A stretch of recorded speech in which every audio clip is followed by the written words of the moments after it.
Frenemies reunion? She's number 8. That is good. Ela. Porn. What is the worst thing he could clickbait? What did they say? Go ahead.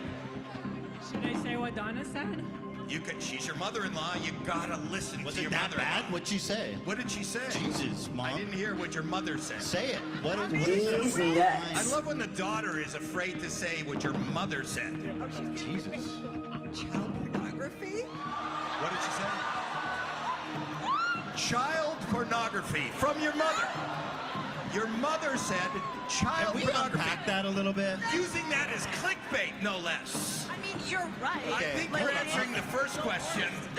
Can we unpack that, please? What? Are we talking general? You know what? Let's not unpack Does it. she know what clickbait is? Let's leave it packed up. Yes. Okay. Wow, you think people are going to tune in because he says he's touching babies? You never know. You never know what works on YouTube. I thought it was a get. But what did you think? She doesn't know that. Wait, I'll come to you with the mic. You thought what? Howie, I thought it was things that you don't want to show. Oh, let me read the question again just to make sure it's clear. Maybe I don't know what I'm asking. What's the worst thing Ethan could clickbait? That is the worst thing he could clickbait. I mean, The well, let's answer does make sense. All right, let's see. She's the only one that understands the game. Show us child pornography.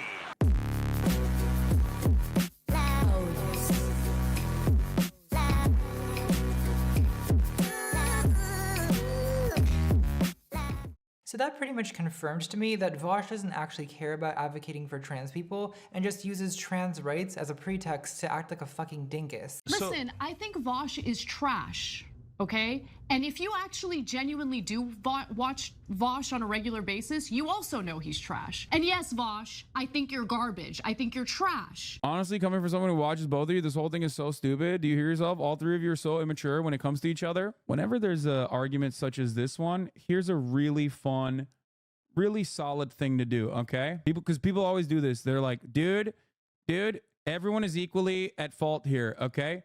So let's do it. Let's go to my channel, okay? And let's search Vaush. Not a single one of these is related to Vaush, by the way, but these are the ones that come up. Not a single video, not a one, okay? Not a one. Not one singular video. Nothing, okay? Every single one of these videos is just like completely unrelated. Now let's do the same for Vaush. Let's do it. Let's go to his channel. Let's take a look at his videos. To be like, this is equivalent, you know? To be like, oh, this guy, he is doing this to you as well. Hassan's takes on China might be getting worse. Hassan goes full debate lord on Piers Morgan over Israel-Palestine. Ethan Klein destroys Hassanabi in Leftovers debate. Hassan fails to answer a question on Taiwan being a country on H3 podcast. Hassanabi canceled for betraying socialism with the House. Okay, this one's defending me, to be fair. Tensions rise in Israel and Palestine debate on H3 podcast. The Hassanabi versus Marianne Williamson debate genuinely surprised me. Hassanabi exposed in global satanic Balenciaga controversy. Hassan and Ethan Klein's emotional Israel-Palestine debate goes off the rails. Hassan actually brought a Houthi militant on stream. Hassan and Ethan Klein debate over excuses content theft. Hassan beefs with Adam something, and I get called out. Hassan got dogpiled for objectively correct media take on One Piece. No, okay, there's a little bit of a defense there. Okay, that's good. Hassan humiliates Andrew Tate in hilarious debate. Thank you. There's a defense there. Hassanabi's and Kyle Kalinski's Ukraine-Russia takes are bad. Hassanabi gets intense debate over Tory Lane shooting Megan Thee Stallion. Daily Wire loser hit piece on me. Hassanabi makes no arguments. XQC Hassanabi lazy streamer drama content. New anti-Vaush and anti-Hassan video just dropped. I have not seen this one. Hassan banned from Twitch for saying cracker. Hassan socialism car. Hassan socialism car. Yes, Hassanabi makes money. Can we please talk about real problems? Okay, so he went from, I guess, somewhere Hassan declares war, smears me mercilessly. Hassan and Richard Wolf had some bad takes on the H3 podcast. Family Feud. Hassan versus Jank. These are literal end talking points. Leftists defend the Houthis. Debating how relevant on Hassanabi's wealth, hypocrisy, socialist morals. Hassanabi might debate yay, lol, contrapoints, blah, blah, blah. So this led people to compiling questionable clips from Vaush's past. Apparently, he has a colorful history of saying really bizarre, creepy, weird shit. It's rewind time. Now, this is the one that people say is always taken out of context. So let's do our best here to give it full due. So here Should consume. Now, here's a compilation, okay? So if there's anything out of context here, let me know. Let's listen. Consuming child porn be legal? I think that would be, yes, more legal and more ethically consistent. Yes, 100%. Listen very carefully to the exact language that I use. I have yet to hear a convincing moral or legal argument as to why possession of child pornography should be illegal. The argument that I was making, and I've made this argument a bunch of times, and I've addressed this poorly made argument a bunch of times here. Why is the possession of child pornography immoral? People are inconsistent in their moral outrage at commodities which hurt people when they're produced. So people will laugh off cocoa butter or chocolate or or cobalt or other products that we tend to get through a really, really unethical system, but then they're really, really quick to deny. Well, we do have a special place in our heart for child rapists. He's I think, seriously in trying to general. make a He says, you eat legitimate. chocolate. You eat What? chocolate, but you don't. But you dare to care about child pornography, and you eat chocolate. You're gonna sit there and eat chocolate. An insane take. It is utterly, absolutely bananas. And frankly, to put even if you have some like rational connection you've made in your mind, it's not worth putting your neck out for that one, brother. Like, let's keep that one locked up in the chamber. We don't need to give pedos any green lights. Insane. I'm so confused by people in chat. We have had so many people in chat. It's like, you don't know the full context. We'll watch it. Oh, don't worry. We have the longer it all. clips. Yeah, I know. But the funny part is that, sure, it's slightly different, but it's still so Well, bad. it's funny because, like, in this part Okay, we can particularly, probably round up some people today, if you know what I'm saying. right. Well, honeypot. Here's honeypot in our own chat. It's funny because people go, "Oh, he's taken out of context," but listen what he says. Consistent. Yes, 100%. Listen very carefully to the exact language that I use. Listen very carefully as I express myself articulately and clearly as I possibly can. I've yet to hear a convincing moral or legal argument as to why possession of child pornography should be illegal.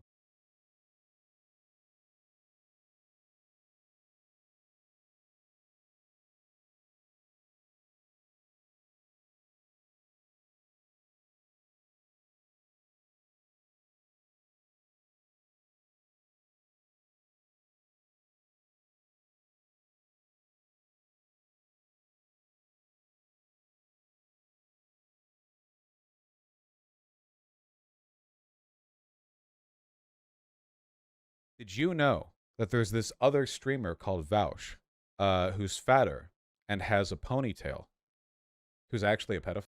Crazy stuff. Got to get to the bottom of this.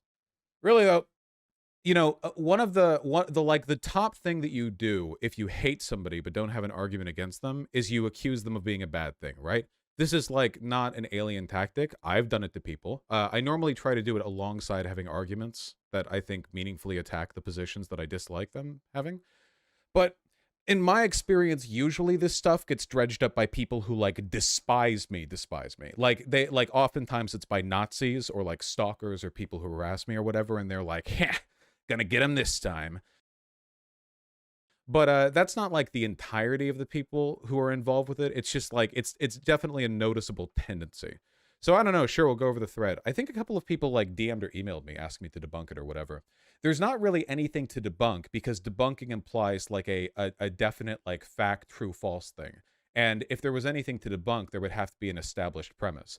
If the established premise is we're about to look at a bunch of like thread items that look sussy or whatever, then that's a fact, right? I think that a lot of the sussy stuff has been deliberately taken out of context. The main sussy stuff has only been mildly taken out of context and is justified primarily through like the broader framework that people at the time present to the streams understood, but obviously that's how the internet works. So for the first fact of the matter, okay? We have this guy. He looks like this, so he must be a pedophile. That's case number one, or a bit of evidence submitted to the court. So most of these videos are going to be, oh wow, like, oh my God. Okay, the first like 6 of these videos are all going to be the same argument that just got brought up multiple times in stream. Usually because people in chat would argue with me about it, but I still said what I said, right? So, okay, so here's the thing, all right? We can make an argument. So a lot of the stuff in these clips actually does sound really bad. I'm not going to pretend otherwise because like it does, right? So the question is, what can I do with that? And the only thing I can really do is go, like, okay, well, here's the explanation. You can choose to believe it or not. But given that's the only thing I can do, you know, you can't really strive for more. So basically, right after I started streaming, okay, I came up with a hot take. All right, I came from Destiny's community. I love hot takes. I'm all about hot takes. Which is that, guys, did you know that child slavery is bad? Child slavery is not super common in our economic production, in our like modes of production, our supply lines. But child labor is, you know what I mean? Like very often it'll be child labor, which is slavery in everything but name. A lot of the stuff that gets mined up or used in like raw material senses is done so basically at gunpoint. You know, we get a lot of stuff from parts of Africa where there are still functionally warlords. In Latin America, like it's a big part of our production line, right? That's probably not a good thing. So an argument that I had made is that if you buy, say, fast fashion, which I'm currently wearing, by the way, you are participating in an economic incentive. You are bolstering the economy, the supply line, which involves the abuse of children. And my argument was that in a lot of ways, that's not very different from buying child pornography, because in both cases, you are paying money into a system where, as a product of whatever, you know, product you've received, children get hurt. It was basically like a hyperbolic way of trying to agree on like the severity of how bad this is. And to be clear, by the way, I do think it's really disgusting how in the West, like, you can just have clothing brands have like they can just use that labor, and then it's here in the US and it's like, oh well, you know, like it's like barely even surprising. All of our shit gets made in like sweatshops in Bangladesh by old women and 14-year-old girls. And like, oh yeah, well, yeah, you know, that's like how it is. And well, no, that's not how it has to be, right? Actually, you know, I don't think we would accept that excuse when it comes to sexual abuse, for example. My argument was basically, it comes across as hypocritical to me that we drew the line on like commodity production that involves the abuse of children. No, nuh-uh. Unless it's involved in all these industries the economy relies on. For child pornography, which is totally disconnected from like the broader economic system, nuh-uh, you're in jail, buddy. But for the rest of it, we accept it. And my argument with that was essentially like, well, that's disgusting. So if you can imagine, what's the worst possible way that a person could express the position that I just did? What if they challenged chat to argue how one was worse than the other by saying that unless proven otherwise, under the currently accepted ethical system, both of them would actually be considered legal? And it's only due to that inconsistency that we only consider one of them illegal. If you could imagine hypothetically, what is the worst way in a format where everything gets recorded and distributed out of context, a person could possibly make that argument, you know, if you could even fathom such a thing. Here, look, that's literally all the clips at the top of the thread. And I think this is genuinely because I was still fresh out of Destiny's community. My hope was that the way this would happen, the way this would go down, would be like, I would have a really inflammatory take here, like, you know, hey, under our ethical system, like, all this should be illegal. We only say it's illegal for CB because we don't want to challenge, like, the hegemony of child labor in shirt production or computer production or blah, blah, blah, right?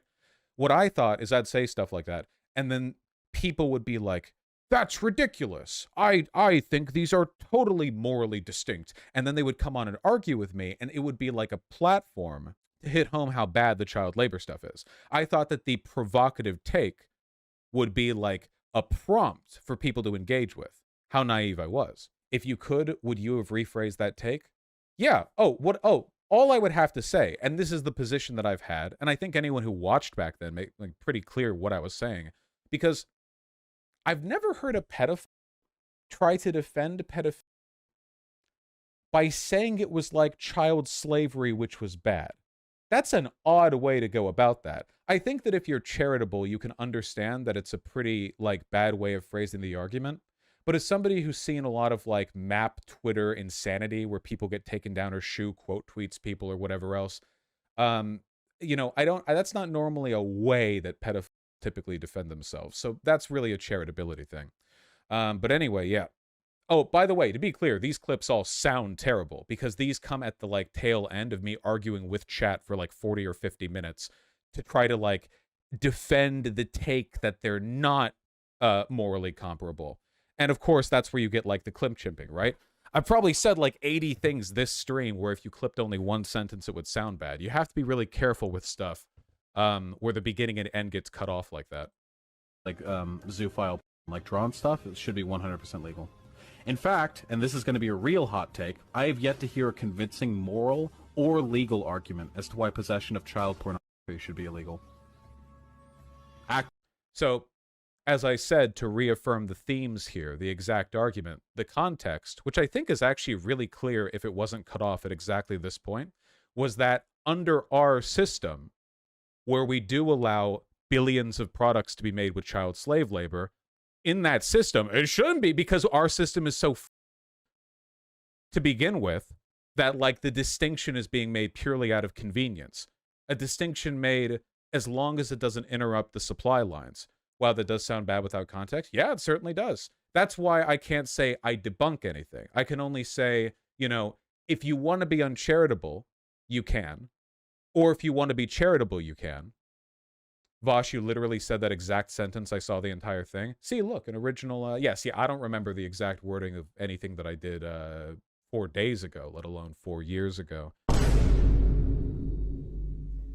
I don't like him. He doesn't like me. Who gives a shit, right? We're just having a bit of beef back and forth. All in good fun. But then it all fell down when YouTube's version of Dog the Bounty Hunter, Keemstar, he put out this video on his Twitter of Vaush saying the most heinous shit that I've ever heard. Do you believe porn, which includes bestiality, increases the prevalence of zoophiles? Possibly, but I still don't care. I still think that like zoophile, like drawn stuff, it should be 100% legal. In fact, and this is going to be a real hot take, I have yet to hear a convincing moral or legal argument as to why possession of child should be illegal. Actual child. How's that for a hot fucking take? Vaush is yet to hear a compelling argument why one of the worst things that you could do to someone or view should be illegal. Fucking what, mate? This type of activity not only destroys the lives of young people that it happens to, but the families as well. I think it is very close, if not worse, than murder. It's fucking horrible. Think about it in these terms. You've got a young person who goes through a horrible situation and then it follows them for the rest of their lives. You are destroying someone's life with this shit. Not to mention it's fucking creepy as fuck and fucked up and you should be locked up and put to death. Anyway, that's my compelling argument, but Vaush disagrees. But, and this comes with a large but, and I can't believe I'm about to do this, I'm going to defend this person, even though they're accused of several sexual harassments, but I am going to defend what he said about what he said because we need the truth here. Keemstar didn't play the entire clip. When you listen to the entire clip, it somewhat changes the story. Here we go! Now, to clarify on this take, as I feel it necessary to do so, we do not, in this country, typically criminalize people who have procured media or resources which were the product of abuse. Here is the clarification. It is not illegal to own necklaces that have slave diamonds or whatever. What are they called? All of our clothes produced by sweatshops, our computers with silicon and lithium mined from literal fucking slaves. In our society, we have already deemed that people are not responsible for the mechanisms by which the media they consume and the content they engage with are produced. What he is saying is that the things we own, phones, computers, clothes, shoes, all that shit, they all come, well the vast majority come from sweatshops, from places where people are paid very small amounts of money, if any at all, in terrible conditions. Places in China where they make things like nondescript telephones. They put nets around the buildings called suicide nets to stop people jumping out and killing themselves because the conditions of that job are so bad. And in a lot of these situations, the ones being used to make the clothes, the shoes, do the work are young children. And this is where his argument comes from. That, hey, you can't be okay with wearing these clothes where slave children have made them for you and not be okay with the other shit that we were talking about earlier. And I'm deliberately not mentioning that so YouTube doesn't pick it up and freak out and hide this video from people. And I understand where he's coming from. I think he's wrong, but I understand it. And I had to put this whole clip in. I can't go out and try and ruin some dude's life just because I disagree with him politically. Like, who gives a fuck? That doesn't matter. I need to get to the bottom of these type of things.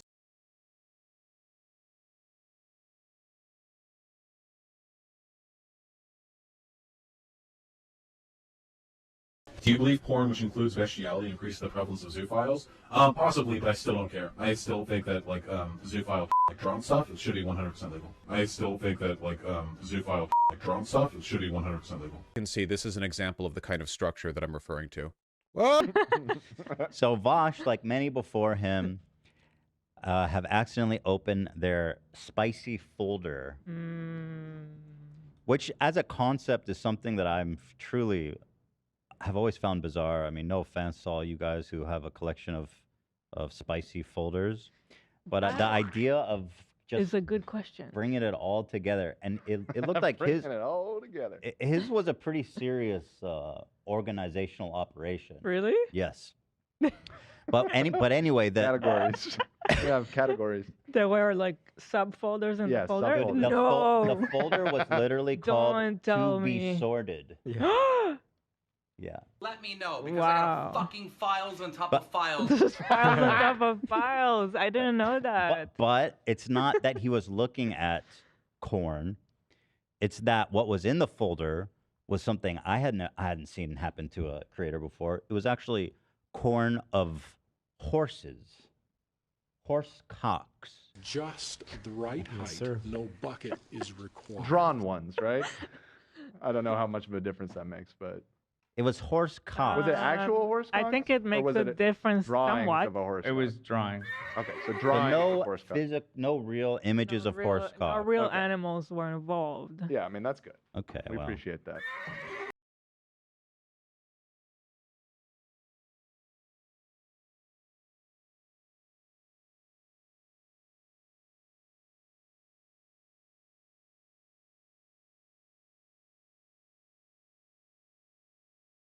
Do you believe porn, which includes bestiality, increases the prevalence of zoophiles? Possibly, but I still don't care. I still think that, like, zoophile, like, drone stuff, it should be 100% legal. In fact, and this is going to be a real hot take, I have yet to hear a convincing moral or legal argument as to why possession of child should be illegal. Actual child.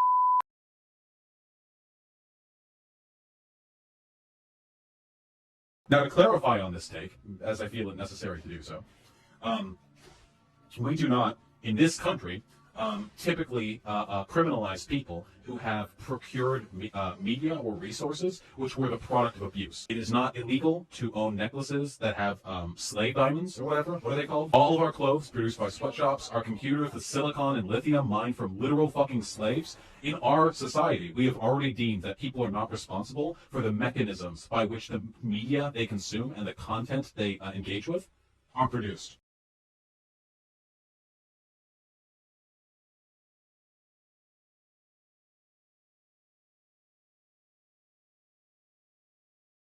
It was a poorly phrased argument, pretty much no matter what. No getting around that. This was arguing with, oh, Cult of Dusty. I remember Cult of Dusty. Attached to them. I assign this to literally everything. I don't even think that like owning child pornography is immoral because it also attached to them. I assign. Yeah, exactly the same thing. I'm talking to somebody here and I'm trying to bait them into arguing like well, you need to explain how one is okay, but one is not okay. This isn't even an 8-second clip. It's a clip of somebody else clipping me. So Dusty's watching a clip chimp. Like it's literally like a meta clip. You know what I mean? That being said, in retrospect, like seeing all of this, acknowledging it, I'm making it incredibly easy to clip chimp me here, right?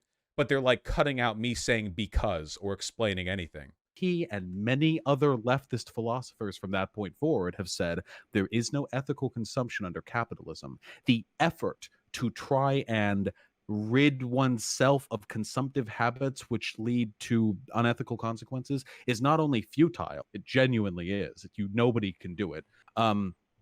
All production is unethical under capitalism, but it reshifts our efforts in a bad place, that we should instead focus to destroy the system rather than just individually attempt to buy things ethically. And I stand by that, and I'll continue to stand by that until I hear good. But you believe that some consumerism is more ethical than others, right? Not all consumerism is equal, right? It's not all equally unmoral, right? I would argue that in the sense as to its outcomes, yes, obviously there are some forms of consumption that are less ethical than others. But in terms of what it means for an individual's like ethical state, I would not argue there's a difference. I would not argue that there is anything wrong. And I see somebody disbelief in super chats. I would not say that it is unethical for a person to purchase child pornography or purchase blood diamonds, because I don't see a major difference between that and, again, buying a computer with silicon that was mined up by literal child slaves who are worked to death and raped so more children can be born to work the next generation of slaves in Central Africa. I don't see a fundamental difference there. What we choose to care about is usually a product of our own internal biases, and I choose to care about all of it to address it systemically rather than fuss over the individual instances of me choosing to purchase things ethically. Why not both, though? You can do both. Like, you can make small moral decisions in your own life that do small changes and help overall a little bit, and then also tackle the whole problem overall. It's not one or the other, is it? But I wouldn't. Well, it's not one or the other. You can choose to also abstain consumptively, and that is a moral good. I just don't think it's a moral obligation. Okay. They said, forgive me if I heard him wrong. Did he say earlier that he thinks it's ethical to own child porn? No, it's just morally neutral. It's not ethical and it's not unethical. It's no different than owning a computer or a phone, which were also produced unethically. I've heard Destiny's arguments about this, and I can kind of a little bit understand at least computer-generated child porn, giving that to pedophiles so they don't actually go out and commit real crimes. And I don't know if there's any evidence that suggests that that's true or not, but I'm open to that possibility if it helps society. But yeah, that's because that was the thing that got caught up. This is the thing that a lot of people do. It's called moral dumbfounding. They believe something like really deeply in their heart. Like, for instance, owning child porn is bad. And the process of creating child porn is monstrous. Of course, the rape and abuse of children. I would never, ever argue against that. Those people should be dealt with to the furthest extent of the law. But if you believe that owning child pornography is in just having purchased it, not producing it yourself, is unethical and these people should be sent to jail, I don't know why it's any different if you own a phone that was made by slaves. I mean, that probably caused even more harm in the world, if anything. At the end of the day, no ethical consumption under capitalism. I would want to destroy the system, to destroy the abuse of children, to destroy slavery and abuse elsewhere in the world. That would be my aim. all right, I'm going to go out on a limb and say I oppose buying child pornography because I think you are rewarding the people that are producing the child pornography, and that helps abuse children, and you shouldn't do that. But I know what you're saying. Like when you buy phones, you reward the corporations that export their production to slave farms. Well, you know perfectly well what I mean.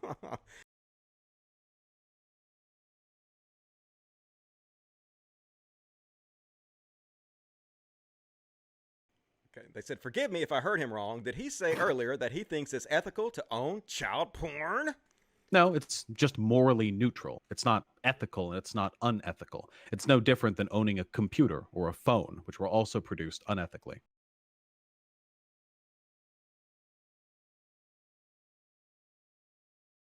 This is the thing that a lot of people do. It's called moral dumbfounding. They believe something like really deeply in their heart. Like, for instance, owning child porn is bad. And the process of creating child porn is monstrous. Of course, the rape and abuse of children. I would never, ever argue against that. Those people should be dealt with to the furthest extent of the law. But if you believe that owning child pornography is in just having purchased it, not producing it yourself, is unethical and these people should be sent to jail, I don't know why it's any different if you own a phone that was made by slaves. I mean, that probably caused even more harm in the world, if anything.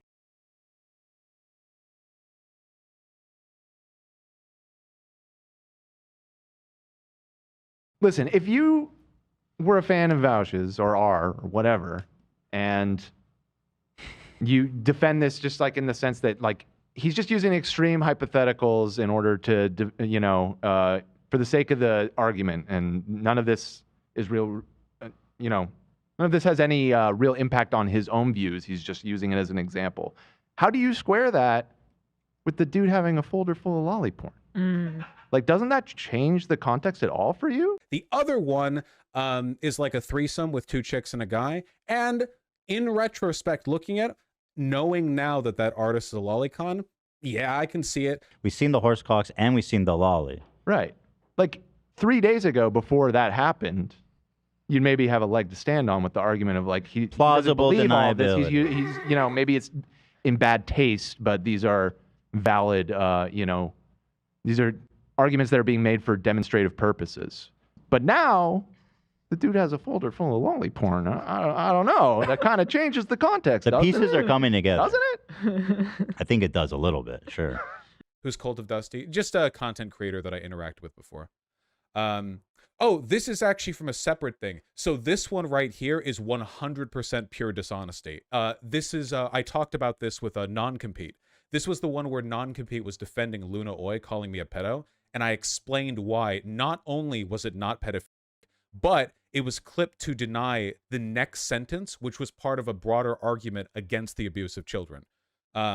So this one is like, it's not just a like you have to be charitable to believe me thing. This one's just a lie, the way it's being framed. But let's play it. I was playing Majora's Mask.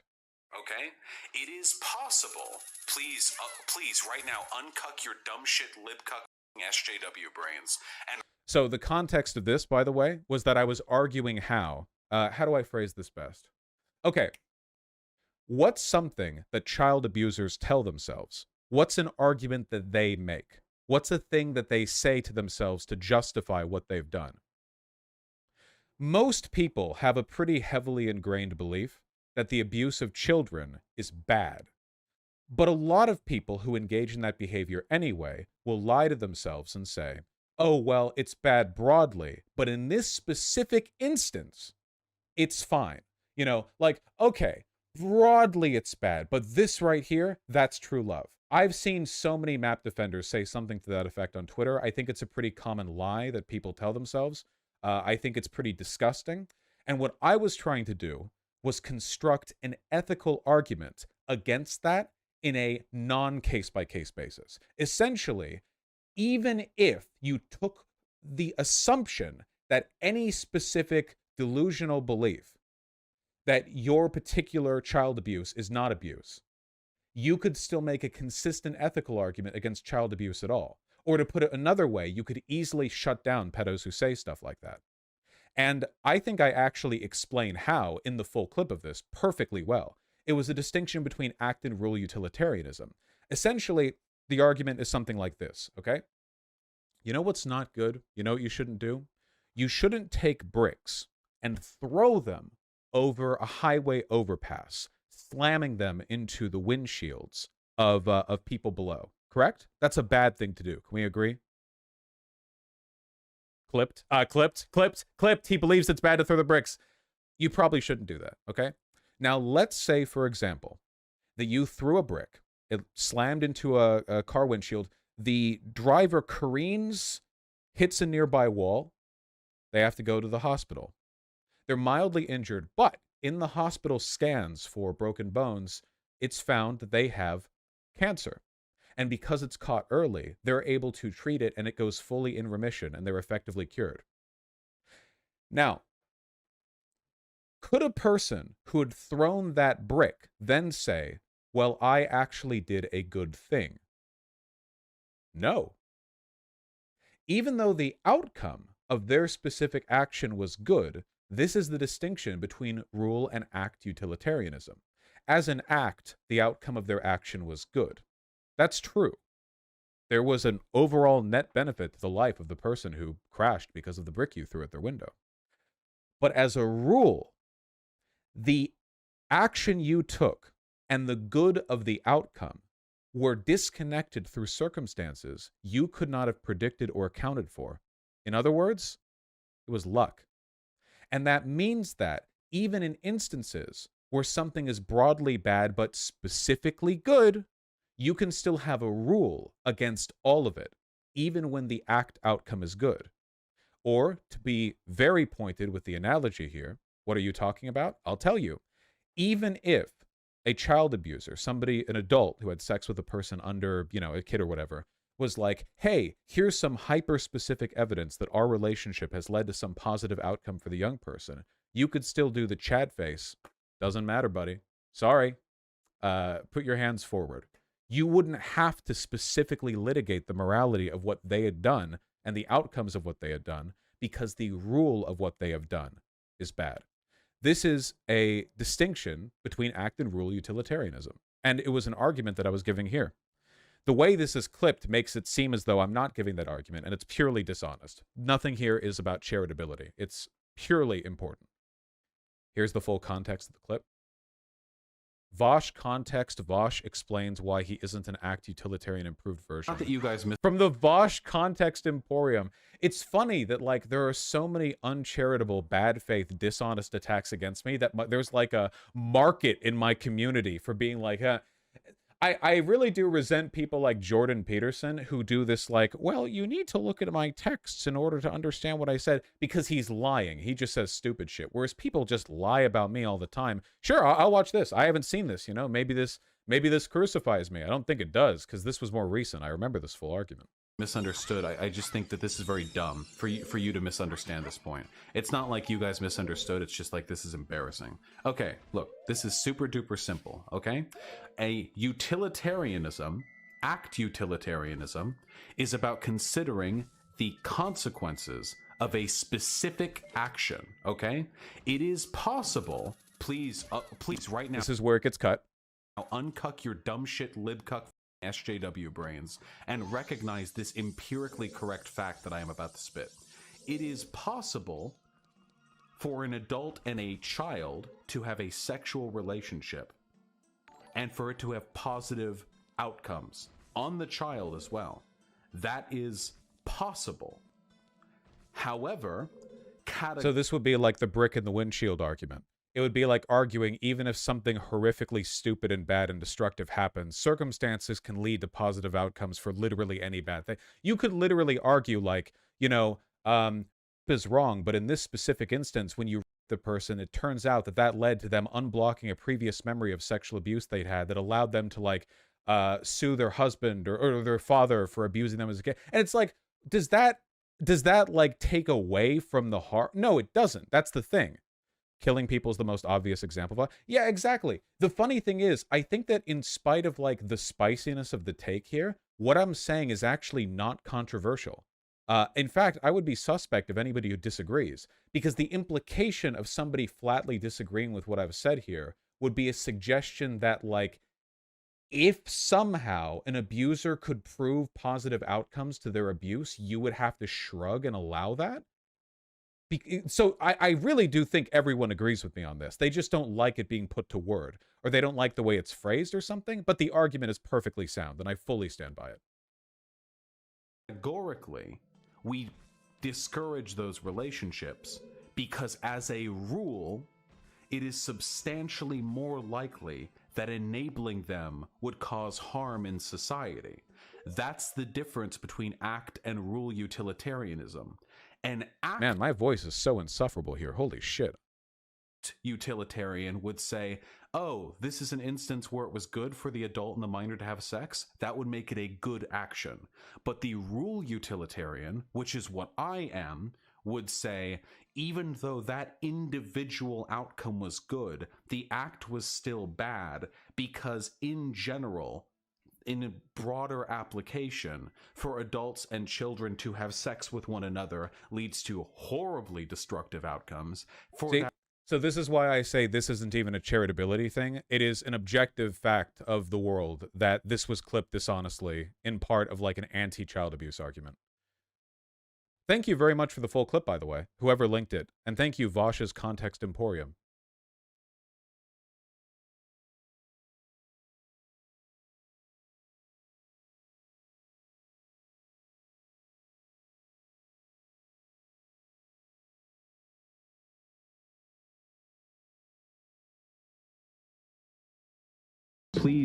Please, right now, uncuck your dumb shit libcuck fucking SJW brains and recognize this empirically correct fact that I am about to spit.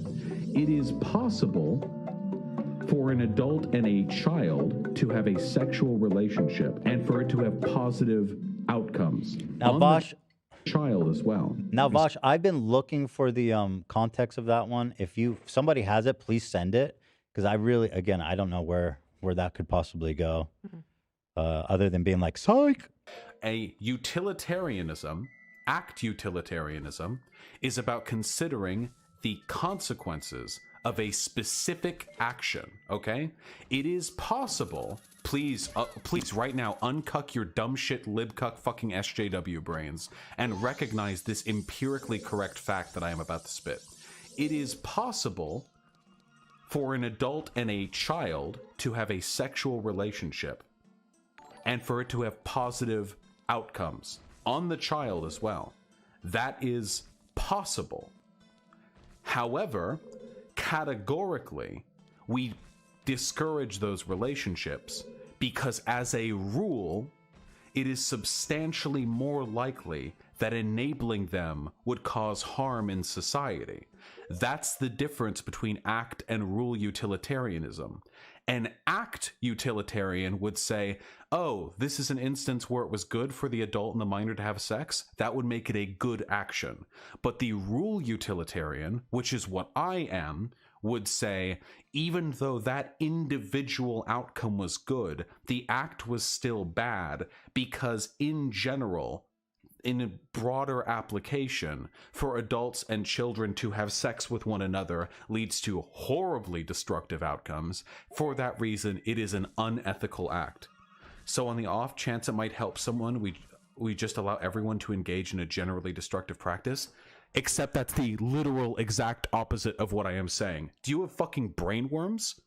By Fairy 79, I literally made the opposite of that point. I literally just explained the opposite of what you just said. That no, just because on the off chance it might help someone, we shouldn't categorically support one action because I am a rule utilitarian.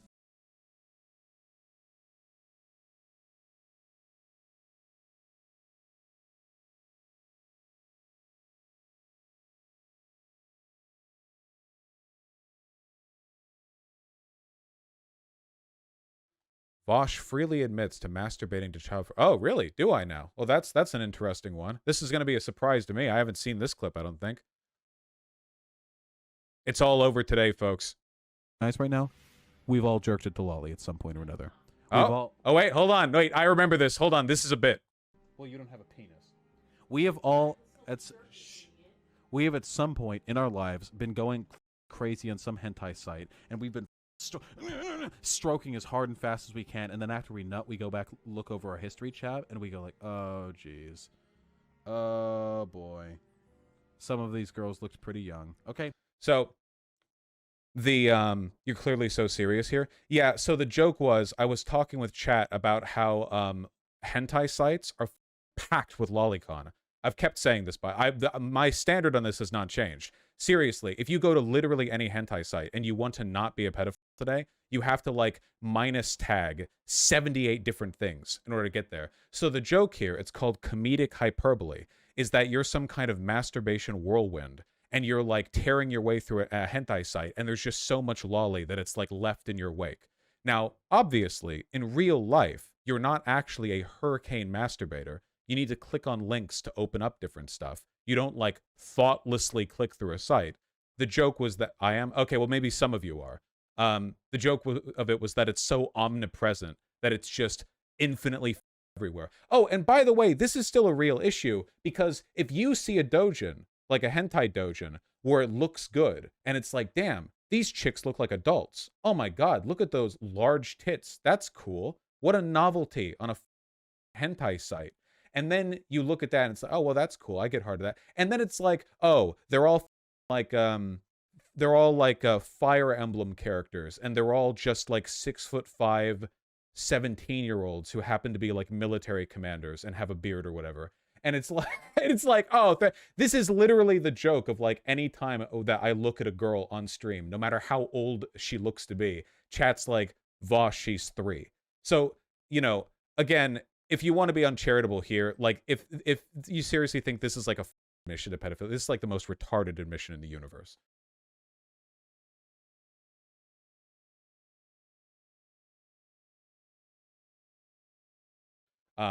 Phrased so clearly and so straightforwardly. But keep in mind, like, I've been an edgy boy for years now on stream where I've recorded thousands of hours of content And as we're going to see soon, I was the same edgy boy on Discord years before having a stream.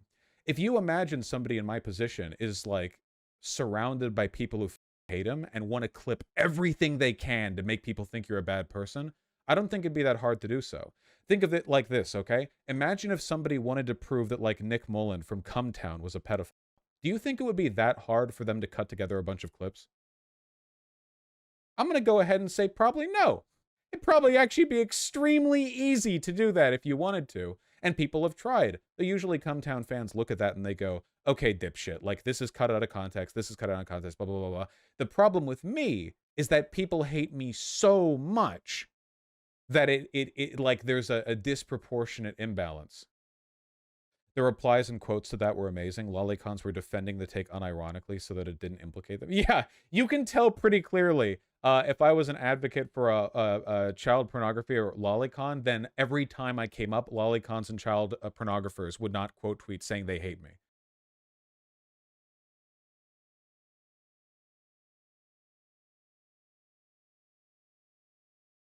How to be edgy in Google. Good channel. Good channel. Like drawn stuff, it should be 100% legal. In fact, and this is going to be a real hot take, I have yet to hear a convincing moral or legal argument as to why possession of child pornography should be illegal. Actual child pornography. How's that for a hot fucking take? Now, to clarify on this take, as I feel right after, literally right after. Oh my god, dude. Phenomenal. Necessary to do so. We do not, in this country, typically criminalize people who have procured media or resources which were the product of abuse. It is not illegal to own necklaces that have slave diamonds or whatever. What are they called? Yeah, blood diamonds. Yeah, all of our clothes. That's Vermin in the background saying, like, literally all of our clothes are produced by slave workers, which, depending on how you define sweatshop workers, you know. Sweatshops are computers with silicon and lithium mined from literal slaves. In our society, we have already deemed that people are not responsible for the mechanisms by which the media they consume and the content they engage with are produced. No. Vaush yells at chat for 57 seconds. Okay. Right now. You like that argument? Ooh, you like that? You like that moral culpability? You're all worse than CP owners, and I am too. Do you like that? No ethical consumption under capitalism. Shit sucks, right? But if we accept that argument for slave labor, then we definitely have to accept it for child pornography. Okay, the idea that this is how a pedophile defend themselves is ridiculous. This is so obviously me arguing about commodity production and trying to bait engagement with chat. The idea that, like, yeah, this is totally how a child... Am I retarded? Yes, I stand by that much. Not a pedophile. Thank you. None of it is, yeah, I agree. None of it is ethical. But we've already made this social decision that people are not responsible for the systems by which the stuff they own is produced. We've already made that decision. You're right, but you're kind of revealing your power level. No, this is exactly what I mean. I'm right, but I'm revealing my pedo power level because I'm right. No, this is a moral inconsistency in society. The answer should be that all of these things are bad. Damn! Wow! There we go. Oh, man.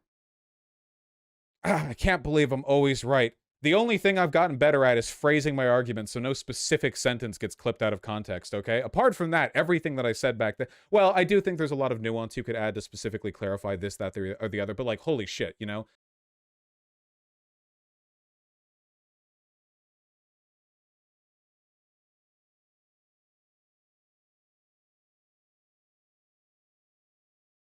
This is... So, I'm not going over all of this, because I'm going to convince, like, Marxist 777's mind, because I'm not. Andrew Tate, or sorry, Tristan Tate, Andrew Tate's brother, Tristan Tate, is also replying to this saying, like, damn, and I thought my brother should be canceled, or like, some shit like that. Like, these people's minds aren't going to be changed. However, I go over this, now there's a log, there's an archive, it's obvious that these are dishonest smears. There's some stuff where if you wanted to be really uncharitable, you could still think that I'm sussy or whatever, but, like, fine, that's your right. It's free speech, baby. You can believe that if you want. I think that I defend my due diligence here. I think I make it clear. Even back then, up to this point, it's just dishonest hacks. You know, it's people like Marxist 777, people like Bad Empanadas, people like iHypocrite, it's people like Tristan Tate. And here I am, uncowed, undeterred, strong, thriving, moisturized, even, in my element. Refuting bad faith arguments is my element. But it's nice to know that even in the full context of these clips, taken all the way back then when my optics game was nowhere near as good, that it's still pretty clear what I'm saying. So this is all like the exact same argument. Oh, so this is when I talked with Vegan Gains on this. This is when I talked with Vegan Gains on this subject. So because I was talking with Vegan Gains about capitalism and reactionary politics, so I brought up the whole like shirt CP thing or whatever, which having finally debated somebody on the subject, I now begin to realize this is not an effective angle at prompting critical analysis of capitalism and the abusive markets it enables. What if CP is free? If you're not paying for child pornography, then there is no argument in favor of morally condemning people who get it. Oh, wonder why that sentence cuts off right there. Because, as we've seen in all these before, that is because the moral argument I'm referring to is under our currently accepted standard for the acceptance of abuse in the supply lines.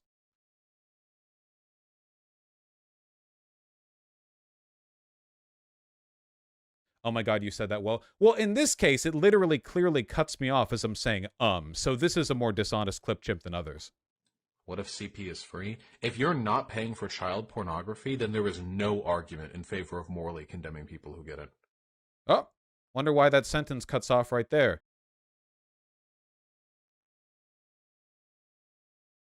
You really made it easy for them? Yeah, but we've seen the arguments now, so we can fly by these and get to the Discord logs. Let's go. Ethical industry. What is this audio? Fucking kill me. Do you think it's immoral to be a pedophile, and it's only immoral if you rape? What? No, being a pedophile is morally neutral. Isn't that just some shit you're born with? It's pretty fucked. It's hella immoral to rape, though. What do you... Well, I mean, in the sense that if you're morally culpable for the actions that you hold, so if you abuse children, that's morally. I'm saying abusing children is morally wrong here. I think that if a person has a paraphilia for children, they never act on it. That the only person who's suffering there is the person who has it. This is just like a standard. I think this is literally like the idea and belief held by like modern mainstream therapy and psychoanalysis. That's not even... Why would you not clip this out to disclude the part where I say it's wrong to abuse children? Why would you not, like, just have the part in here to imply that I'm saying it's okay to abuse children? Yeah, this isn't even clipped. I think you just have to be kind of stupid to think this clip is wrong. Somebody said at me, I f***ed adults a minor, and I said unironically hot. This actually isn't good. What I'm doing right here is the, damn, where was she when I was 15 thing that conservatives do whenever a hot teacher gets arrested for raping a kid. Because I was thinking like, oh, wouldn't it be hot to f*** your teacher? So that's not good. Sincerely, it's not. This isn't an argument in favor of me being a pedophile. It's an argument in favor of me having unexamined biases when it comes to the like the childhood fantasy of a hot teacher that in reality and in retrospect is actually very bad. Here's Vaush admitting to ownership of a Twitter account that shares drawn child pornography. Oh, right. The drawn child pornography one. Okay. So I have another Twitter account. I don't remember what it's called because I just switched between it on my phone. And over there, I'm liking all the porn. Okay. I love big titties. I love big dicks. A lot of furry porn. All right. I'm here for that shit. All right. It used to be public. It used to be open. But I don't need you fuckers scrutinizing all the shit that I like. Now, before I made the account private, I had liked and retweeted thousands of images because I used to draw. So I followed a lot of artists. I would try to draw stuff. I would post it. Thousands and thousands of images and retweets, okay? And of those thousands of images and retweets, I think somebody found one specific image that I remember, all right? It was a drawing of a blonde chick with a facial, like somebody had nutted on her face. I think this was back in like 2016 or 17 or something like that. It turns out that actually that was somebody's drawing of the chick from Star vs. the Forces of Evil, like aged up or something. I don't even think I'd seen the show at the time. I saw a drawing of a blonde girl. There's a dick around her. I like that and moved on because you don't really revisit your likes. You just scroll through and like images that you like. Jail, instant death. man, if you found, I'm pretty sure that Matoi Ryuko is 17 as well. I'm pretty sure that if you like went through all of my account likes, you would probably find at least one drawing of Matoi Ryuko with her tits out. It's over for me. We don't need to get into this right now because it's not really relevant to what we're looking at right now, what we're talking about. But when it comes to pornography for me, when it comes to quality, 90% of it is just like, do they draw the dick well? Because a lot of people cannot draw dicks well. They draw them really poorly. They draw them like cartoon dicks where it looks like dumb or the proportions aren't right or something, or there's too little or too many veins. I think I just saw like a drawing of a dick in a facial. I was like, yeah, okay, scroll, do scroll, you know, whatever. I can, you know, if people judge me for that one, then, you know, whatever. I legitimately don't care.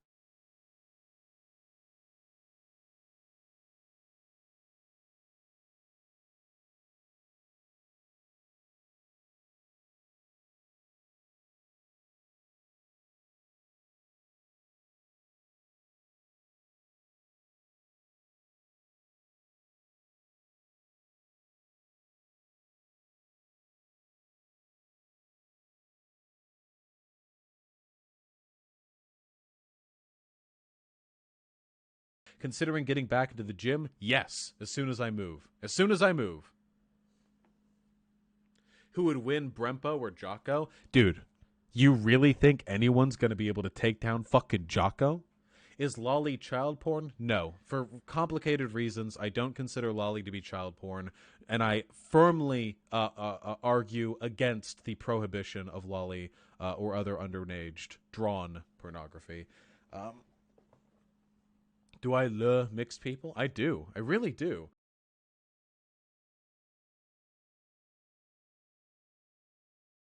Seriously, what is Lolly? Lolly is like drawn child pornography, essentially. Is Lolly child porn? No. For complicated reasons, I don't consider Lolly to be child porn. Most people have a pretty heavily ingrained belief that the abuse of children is bad. But a lot of people who engage in that behavior anyway will lie to themselves and say, oh, well, it's bad broadly, but in this specific instance, it's fine. And I firmly argue against the prohibition of Lolly or other underaged drawn pornography.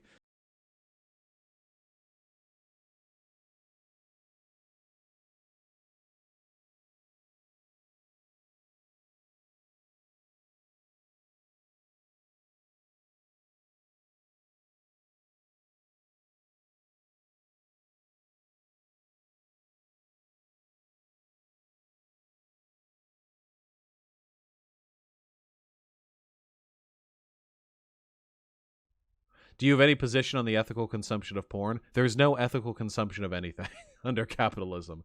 I don't give a fuck. God, I've made the argument that it's not unethical to possess child pornography. I'm never going to come down on somebody for what kind of porn they get off to. Now, what kind of porn they pay for, that you could have some arguments made for. And what kind of porn is produced, well, that becomes a whole discussion. But in terms of consumption, I can't make those arguments. Or at least I would make arguments that none of it is unethical.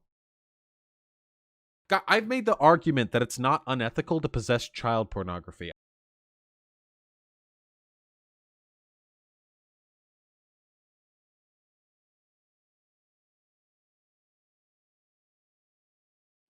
What if CP is free? If you're not paying for child pornography, then there is no argument in favor of morally condemning people who get it. Oh, wonder why that sentence cuts off right there.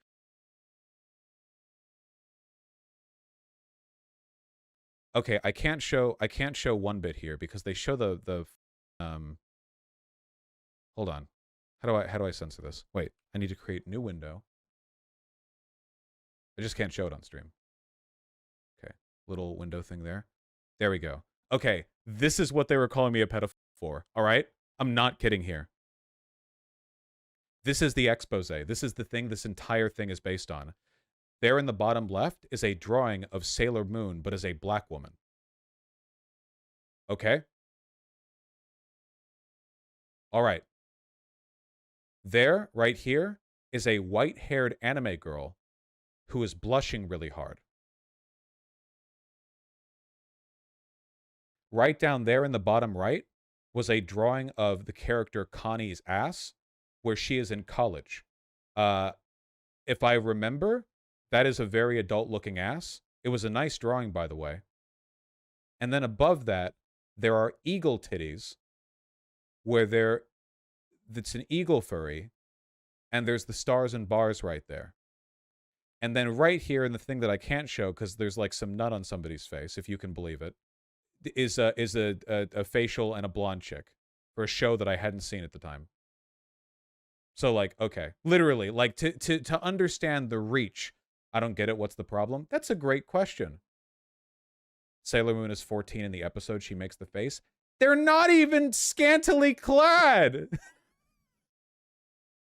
It's just her face. No, but like, this is the level of hysteria that I'm talking about here. Like, if a person is a lolicon and you scroll through thousands and thousands and thousands of images that they've liked, and this is the thing they compile on you, you're not a lolicon. I'm sorry. I'm not taking even like an ambiguous L on this one. You have to be insane to go through everything like this and come away with this conclusion.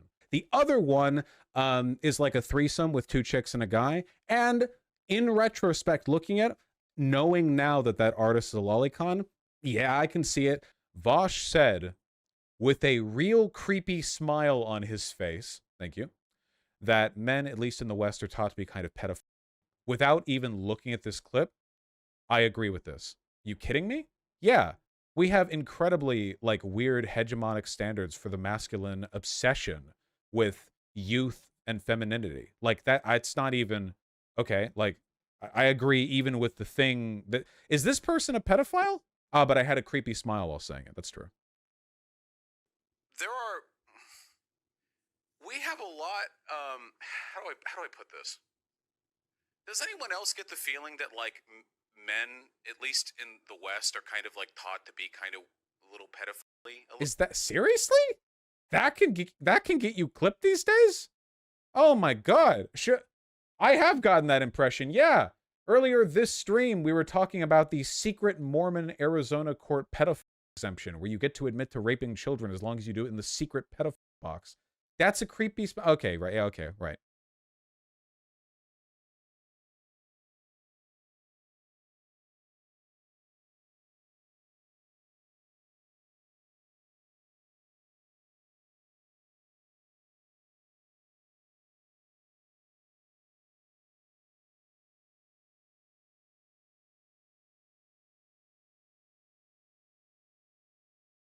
There are.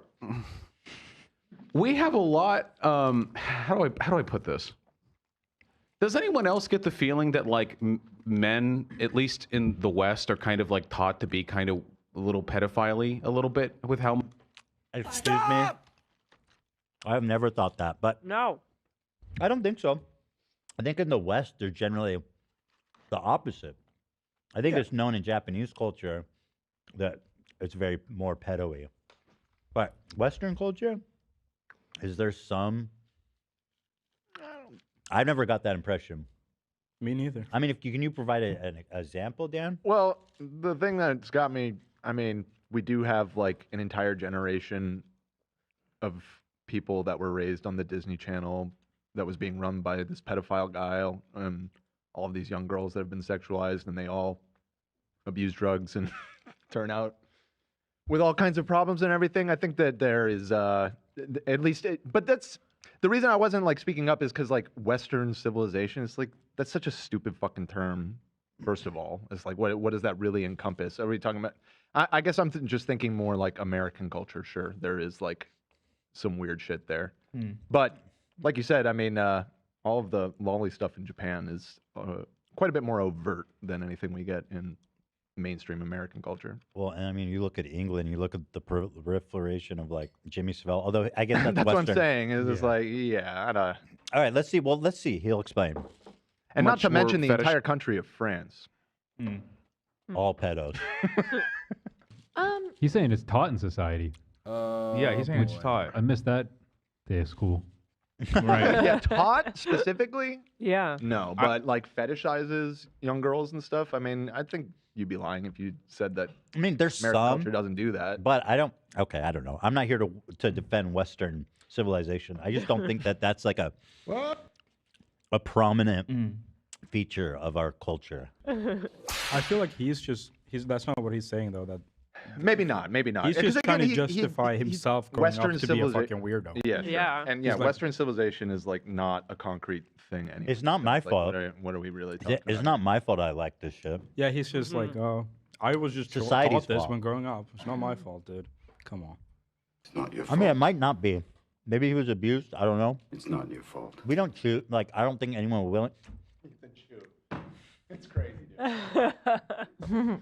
Fetishizing young girls. Does anyone else kind of get that feeling a little bit, just a smidge, possibly? Not like every guy's Anyone? a pedophile, and I don't believe that. But like the way we hyper fetishize youth for girls is like really weird. Do we do that? I Fetishize don't little feel girls? that way in the Yeah. way, not like he's describing. Who's we? Not it. I'm not even trying to be like contrary. I have no idea what he's talking about. It's like really infantilization. Yeah. I'm not talking like a kink thing or anything. Like if you're doing some weird diaper play, have fun, okay. No, but what I mean is like in every aspect of our depiction of sexual relations between men and women, we almost always associate youth with desirability when it comes to women, but not just youth like. Hold on, he's saying two different things. Yeah. He's saying, oh yeah, men want younger women instead of older women. Versus, do you think everyone's taught to be a pedophile? Right. We're talking about adults when you say that. When you say younger is better, we're not talking about 8-year-olds in that conversation. We What's never your have argument? been. As far as I was aware, we weren't. It Yeah. feels like he's trying to build a bridge between these two islands of thought, Right. and that is where he loses us. And I Yeah. think he doesn't realize that. Absolutely. And it's his continued persistence on these topics. You know, because people before, I'd say like people like 20 to 40 are all like in a pretty conventionally attractive range, sometimes beyond that, depending on, you know, a variety of things. But like the girls are never like 35 or 40. They're always In what? 18. And what? In what? Yeah, and what? They're always 18. Like your You're fantasy? just saying that because you're 40? I'm 26. But then why did he say? Again, he's not making any sense because he goes, "Does anyone feel like we're all pedophiles?" No. Well, don't you feel like they're trying to make us want to fuck 18-year-olds? Right. Oh, we Yeah. moved the goalpost. Why are fucking 18-year-olds not a pedophile, buddy? Nice try.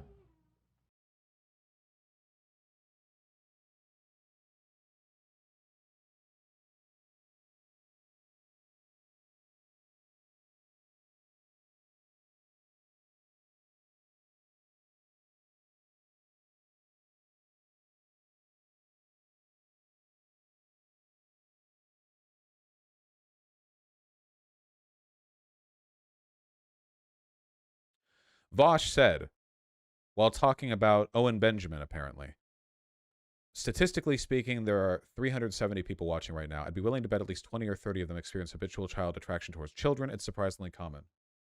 Yeah. The attitudes that people have towards sexualizing children are really common. That's true. They've gotten less common, but like it's pretty common. It's a social problem. That's what I've talked about like many, many times. People being pedophile isn't like a lightning bolt strikes them in the head when they're 18 or something. There are like social standards that dictate people's interests in a way that can lead to like really pernicious outcomes. I fully stand by. I mean, I don't know the math on 20 or 30, like a 5% of the people watching or whatever. I don't know the exact numbers on that. I didn't do that data gathering, you know.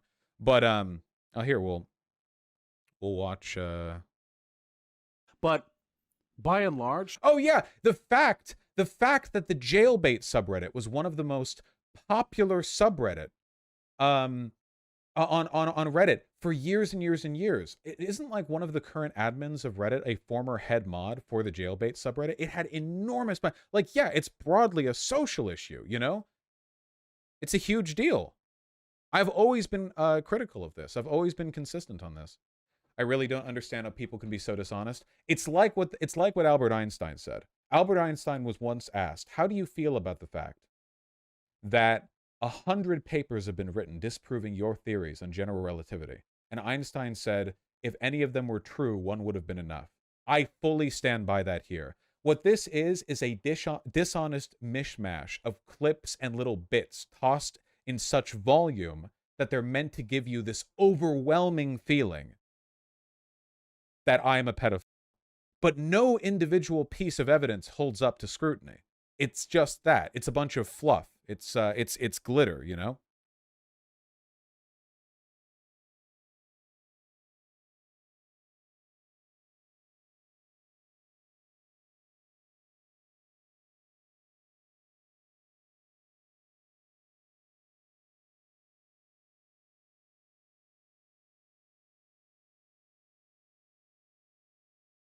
Statistically speaking, there are 370 people watching right now. I'd be willing to bet that at least 20 or 30 of them experience habitual sexual attraction towards children. It's surprisingly common. To those of you who do to an extent that you feel as though it may be like a problem, please, just get some help, my dude. Seriously? This is what I'm getting canceled for? This is cancellation? Okay. This isn't even clip chimped. Bro, you could have clipped off like... Okay. They forgot to clip this part dishonestly. Vaush said if you aren't paying for CP, there's no moral legal argument. This is the exact same thing. I think I was talking to... Wait, was this the one where I was talking to a philosopher who came on stream when I was playing Resident Evil 2 Remake? What if the offender is consuming What is with the audio in these clips, man? child porn without paying for it? If you're not paying for child porn, if you're just getting it, there is no moral or legal argument against that. That doesn't also like rope in you guys. Oh, wow. They forgot to clip this one again. Because unclipped, even in the exact same breath, I continue on to say, without implicating you, etc., child labor t-shirts. Yeah, they're getting lazier. They're not even clipping it dishonestly anymore. They're just like having the full thing in. For the things that you have purchased, I would never make the argument that somebody who doesn't pay for child pornography but consumes it anyway has committed an immoral act. Yeah. Oh, cut me off right there.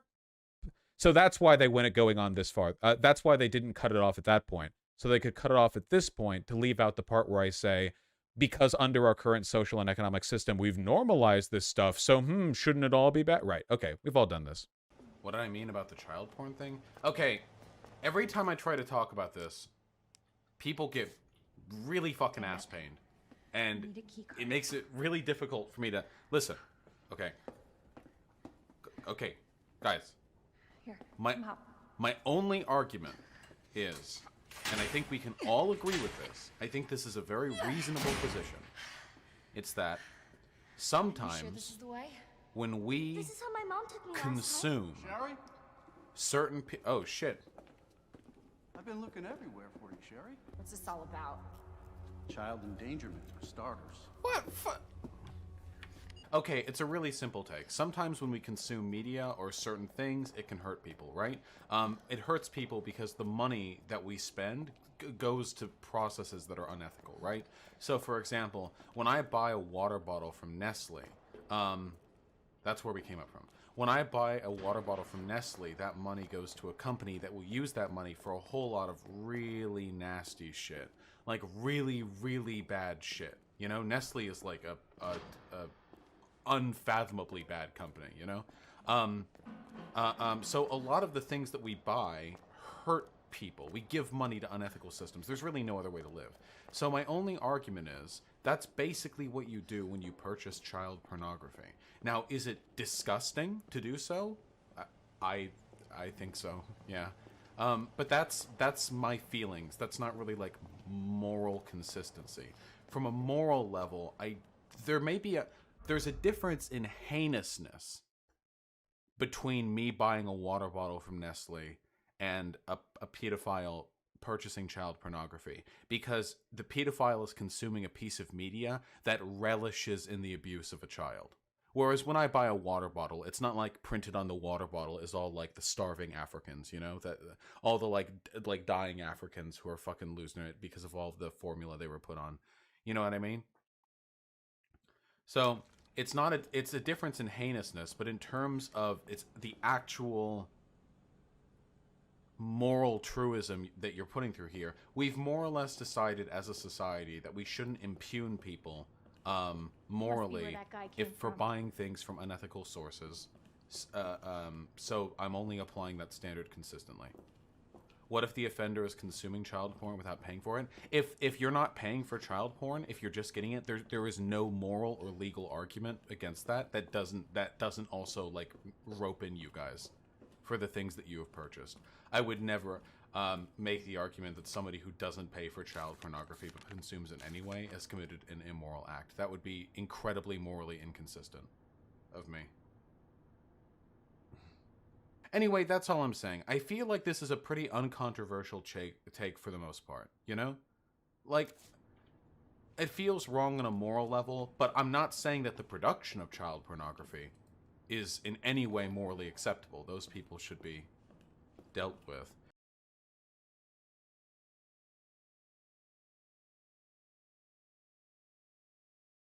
But that's the end of the thread. This is genuinely just scraping the surface of the amount of clips out there of Vaush being a pedophile. Here's the full thread, and then it's the enough Vaush spam on Reddit, the subreddit that we make fun of for being so hyperbolically obsessed with hating me that sometimes it legitimately sounds like they're parodying themselves. None of these stand up to scrutiny. Almost every clip here is part of the exact same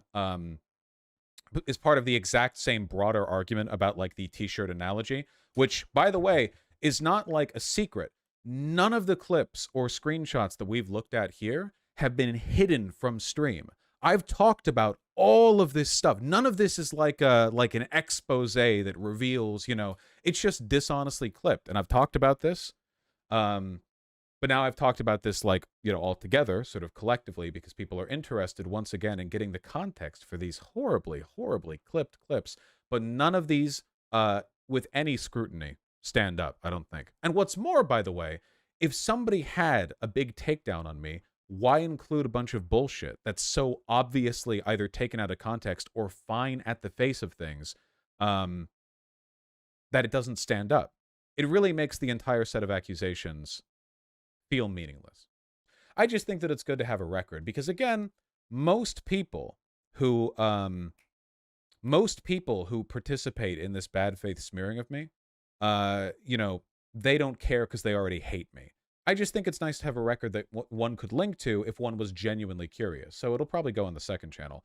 Also, what's more, keep in mind, this right here is nowhere near the amount of bad faith shit people say about me. That thread we just looked at, there are equal threads about my sexism, my transphobia, my racism, especially my racism. All of that has the same level of like hysterical dedication, and all of it is equally bullshit. Because, you know, I see these threads.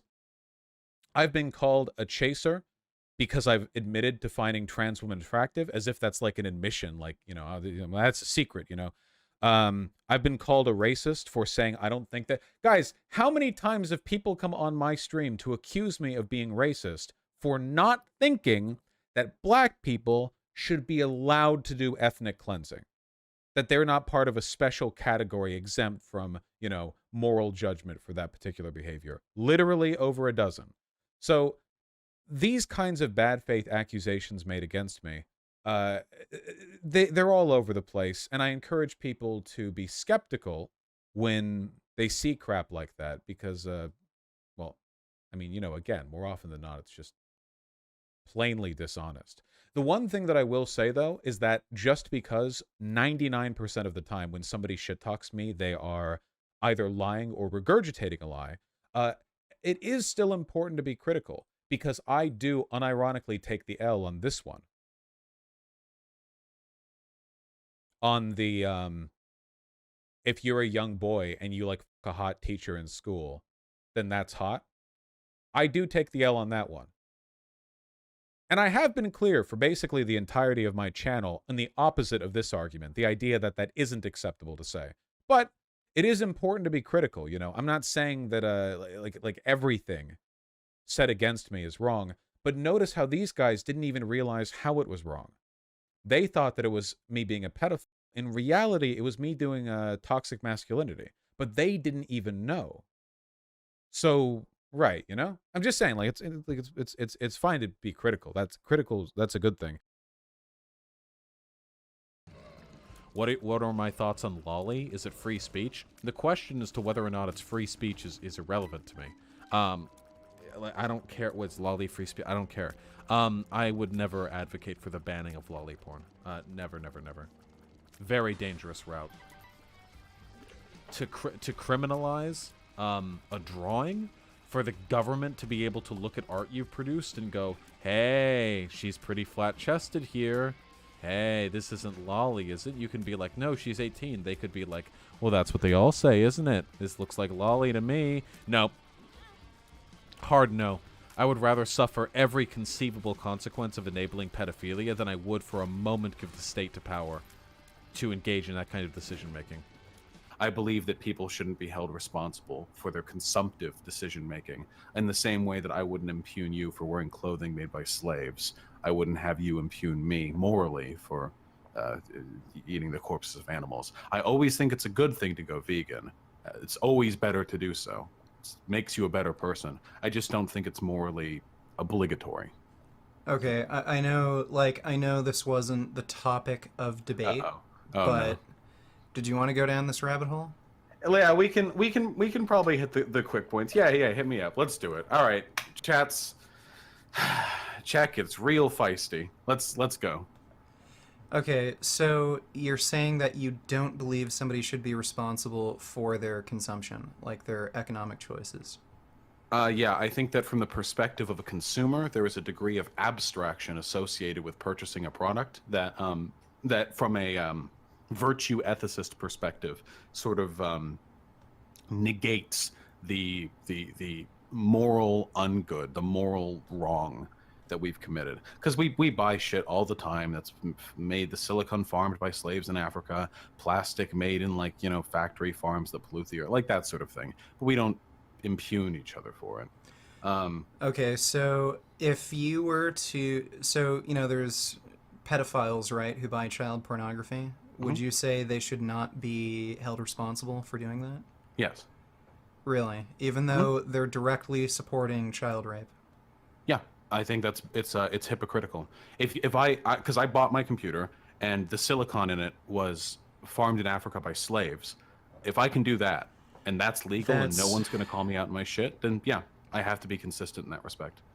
Okay, look, I think there's levels to this. So I wouldn't equate buying a computer to buying child pornography. I mean, it's in order to pretty much have a job anymore, you need a computer.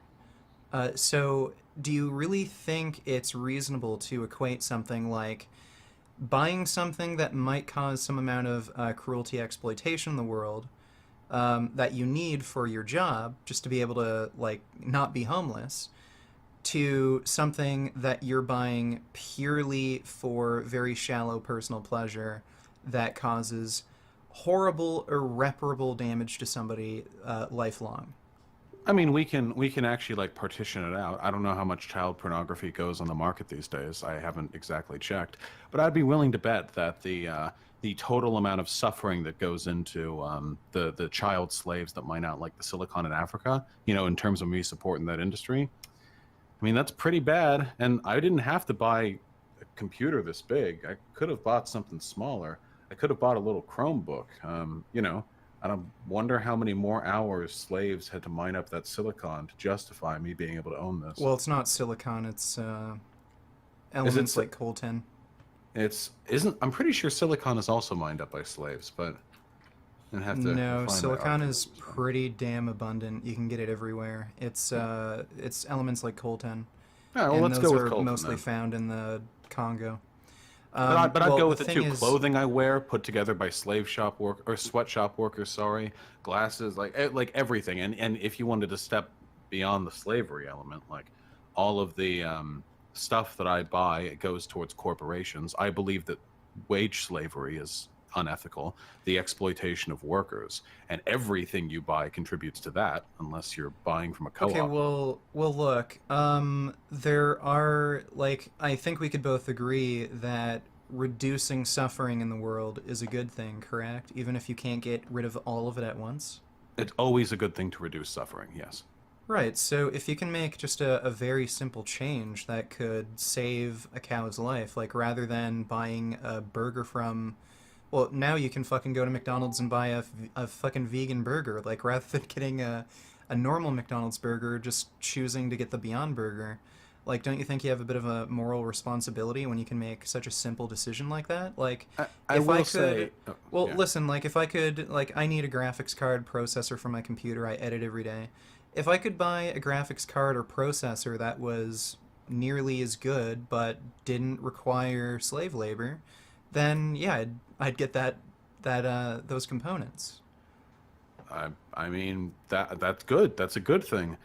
No human being is capable of applying that standard to everything in their life. You don't have to. Of course. Well, no, of course I'm not not. expecting you. It's just that, like... It's your choice. And I don't think you should be morally impugned for not being able to do that in every respect.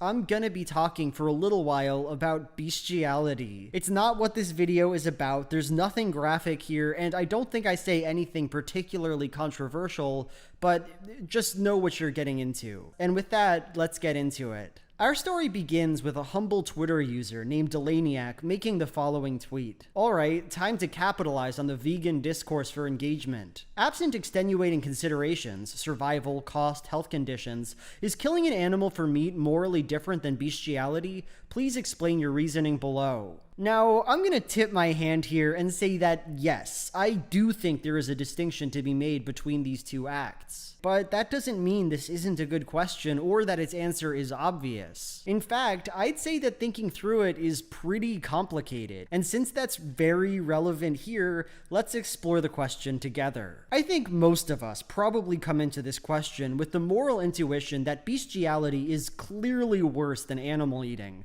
I know I do. But when you try to figure out exactly why that is, you immediately hit a roadblock. For one thing, killing an animal to harvest its meat seems to be very harmful to the animal. And just instinctively, I would say I don't really know how to measure that harm against the harm of animal sex. But to make matters worse, to make this question even harder, we have to acknowledge the current conditions of factory farming. Under this system, farmhands are regularly paid to, use their hands to inseminate cows. The point is that in either the case of bestiality or the case of meat production, non-consensual sexual acts are performed on animals. And yet, the former act is broadly understood to be deviant, repulsive, and immoral, and the latter act is broadly understood to be lunch. So, why do we make this distinction? Well, I think this is a decent starting point. The difference between bestiality and burger eating has nothing to do with the harm caused to animals and everything to do with the characteristics of the person who does those things. In the case of burger eating, while it is obvious and uncontroversial to say that this does harm to animals, it's a kind of instrumental harm. Burger Boy doesn't derive pleasure specifically from the anguish of the cow. No, he's not thinking about it at all. What he wants is beef, not the suffering of the cow. But the person who commits a bestial act is exacting pleasure specifically from a situation that causes harm. Dogs do not want to have sex with people. I think that's fairly obvious. And so, to have that sex is to take joy from the invasion of boundaries, the skirting of consent. Why then might bestiality be worse than meat eating? I'd say it's because bestiality says something very ugly and very dark about the person who does it. To be clear, this doesn't excuse any action, doesn't mean either of these things are morally acceptable, but I do think there's some difference here.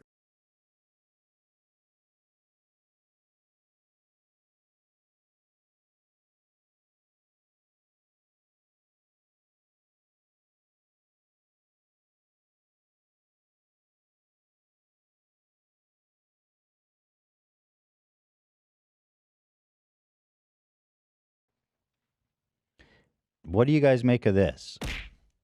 So he says, I've jerked off to Lolly, basically, and I've gone back and seen, like, wow, those girls look young.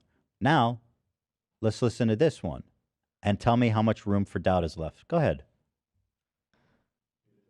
Uh-oh. Unmute. Unmute your cuck lib ears. Nice. Okay. Next question. Simulated child porn. Lolly stuff?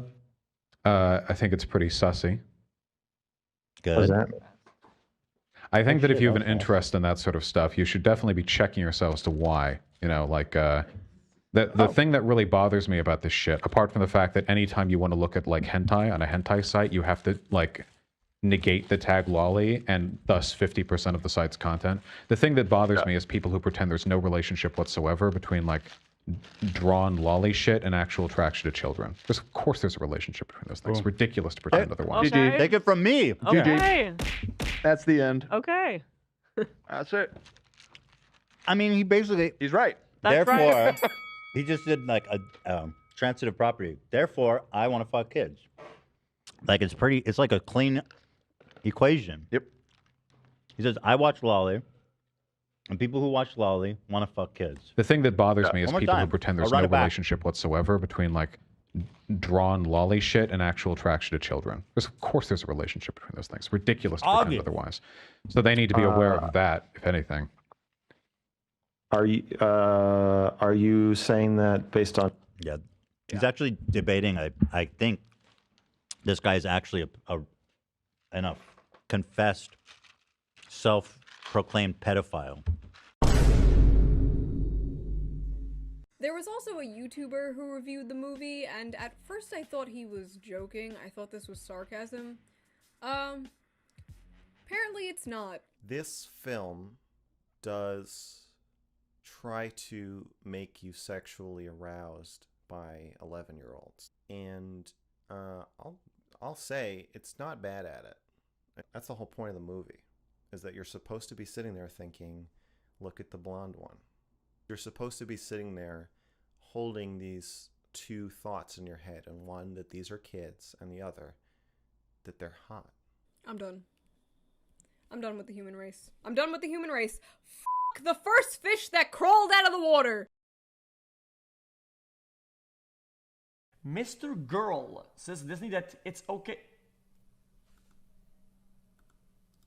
Pete, these Wait, jokes. they're not jokes. It's funny. They're funny, but they're not jokes. Well, like the guy wasn't joking about the 10-year-old. He was saying, "Hey, we have a problem here. One of these 10-year-olds is hot, and like I'm gonna make you talk about it." Okay, but if you find a 10-year-old hot, you actually it's not then a joke, and you probably are like a pedophile. Yeah. I don't agree with that. A 10-year-old? Yeah, I think that's the point he was making. Is he was saying, "Hey, something weird's happening. 10-year-olds are not usually hot." Okay, right, let's to the back up average- for a second. I'm curious. What is a pedophile to you? What does that mean? What do you like in a 10-year-old? What is a pedophile to me? That's a good. Pete, these Wait, jokes. they're not jokes. It's funny. Guys, what the fuck did I just watch? Go through my entire life. Mm-hmm. A Boy Scout, law-abiding citizen, never even looked sideways at a prepubescent child. But on my deathbed, when I am 89 years old, and I have some kind of stroke or something, I see through the door in my hospital bed, I see a 10-year-old walk by, and I think, ooh, oh my God, oh my God, look at that. I am now a pedophile and always was. Always were a pedophile, yeah, I would say, probably. And thank God you found it on your deathbed. You don't even have to worry about it now. Oof, how lucky for you. Okay, so I don't agree with your definition, but Why but not? I will. Or here's actually, well, hold on. I'll flip the question back again. Do you think that it's normal to at any point be sexually attracted to a prepubescent body, like a 9-year-old or a 10-year-old? Yes. Really? Yes. Okay. The studies show that is normal. No, first of all, that's not true. It is true. What? No way. What do you mean?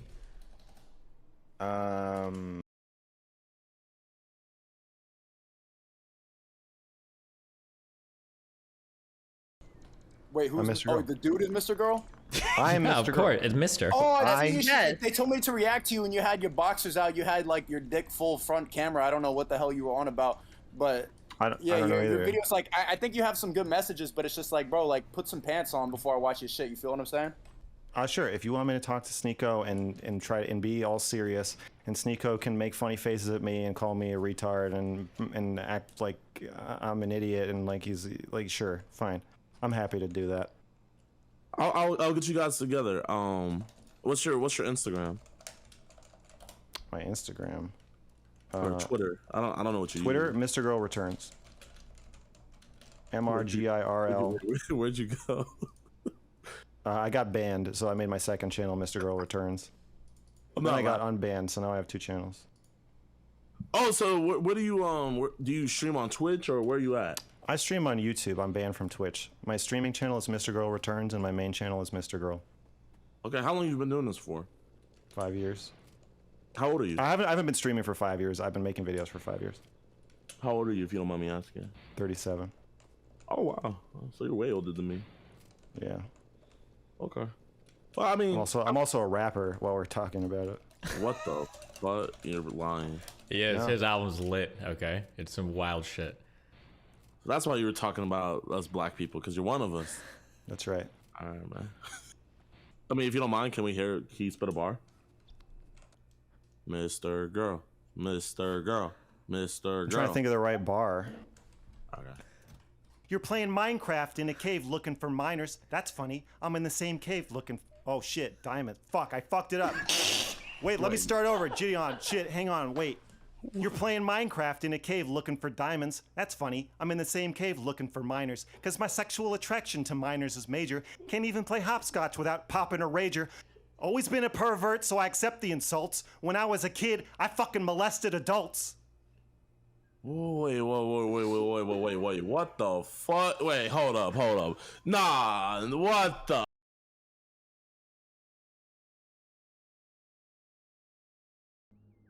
Anyway, what do you have on your mind today? Well, I suggest, well, first of all, are we going into this with preconceptions of each other? I have preconceptions of you, obviously, but where are you? What's our relationship like right now?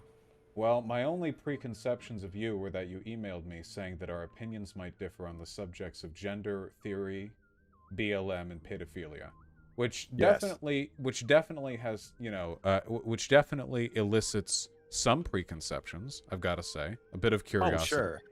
Yeah, it was a saucy way to introduce myself.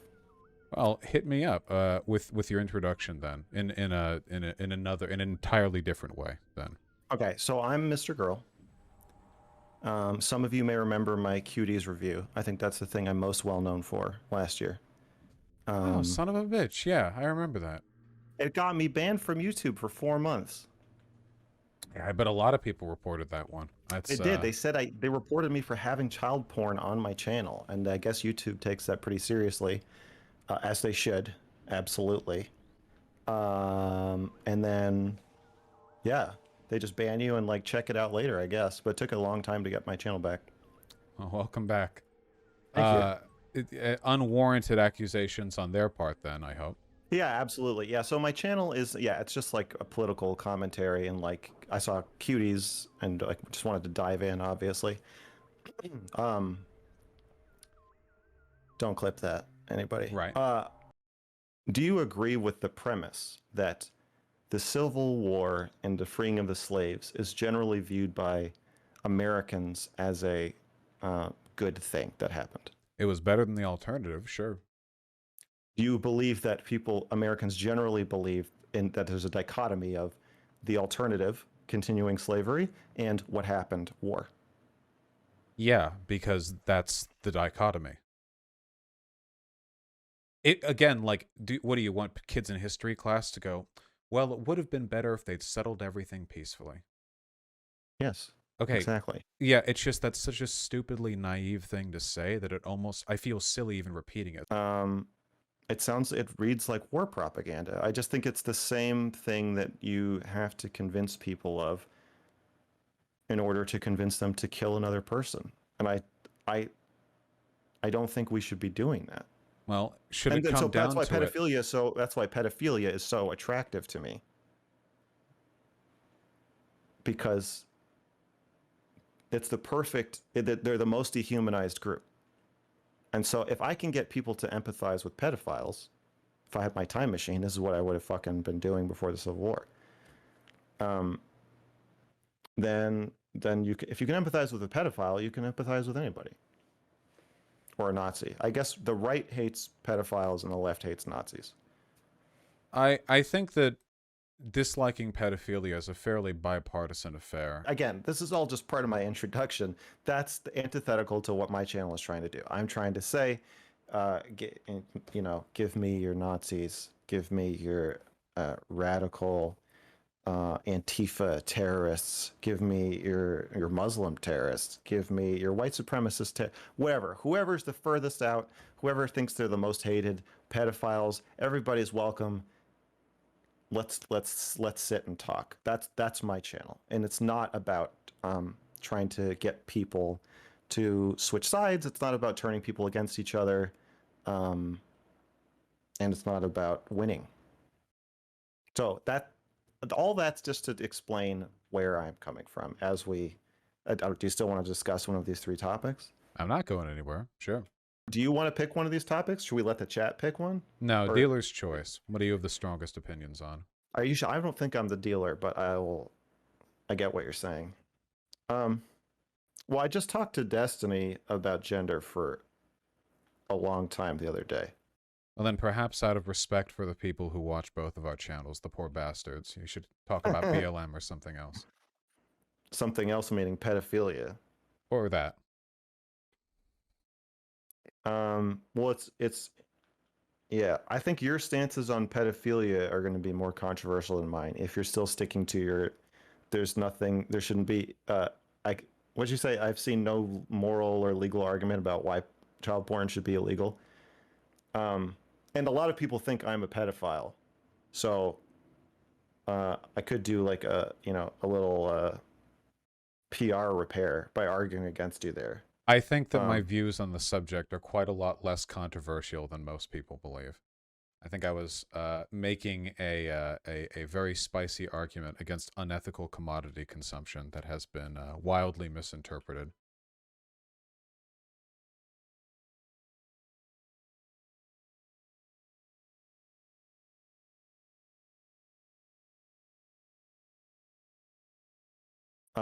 Do you want to explain yourself, Vaush? Oh, it's probably nothing my community hasn't heard, and also probably nothing you've not heard. But my understanding I is think that you were saying bad if we're to gonna have sex with children. It's a hot take in some circles, anime lovers and the like, but My understanding is that your stance is that if you're gonna say it's okay to indirectly use child slave labor, then child porn is not that different. That it's hypocritical. My stance is that society has taken the easy route by denouncing an element of unethical consumption that they can all very easily agree is terrible, as it is. Yes. And that they have been very, very deliberately silent in other ways in which children are hurt. You're saying they're both bad, not that they're both good, obviously. That's correct. Or that one is good. Yeah, I got that. Quite happy that one of the two, at the very least, is currently criminalized. Yeah, I think that from the perspective of a consumer, there is a degree of abstraction associated with purchasing a product that that from a virtue ethicist perspective sort of negates the moral ungood, the moral wrong that we've committed.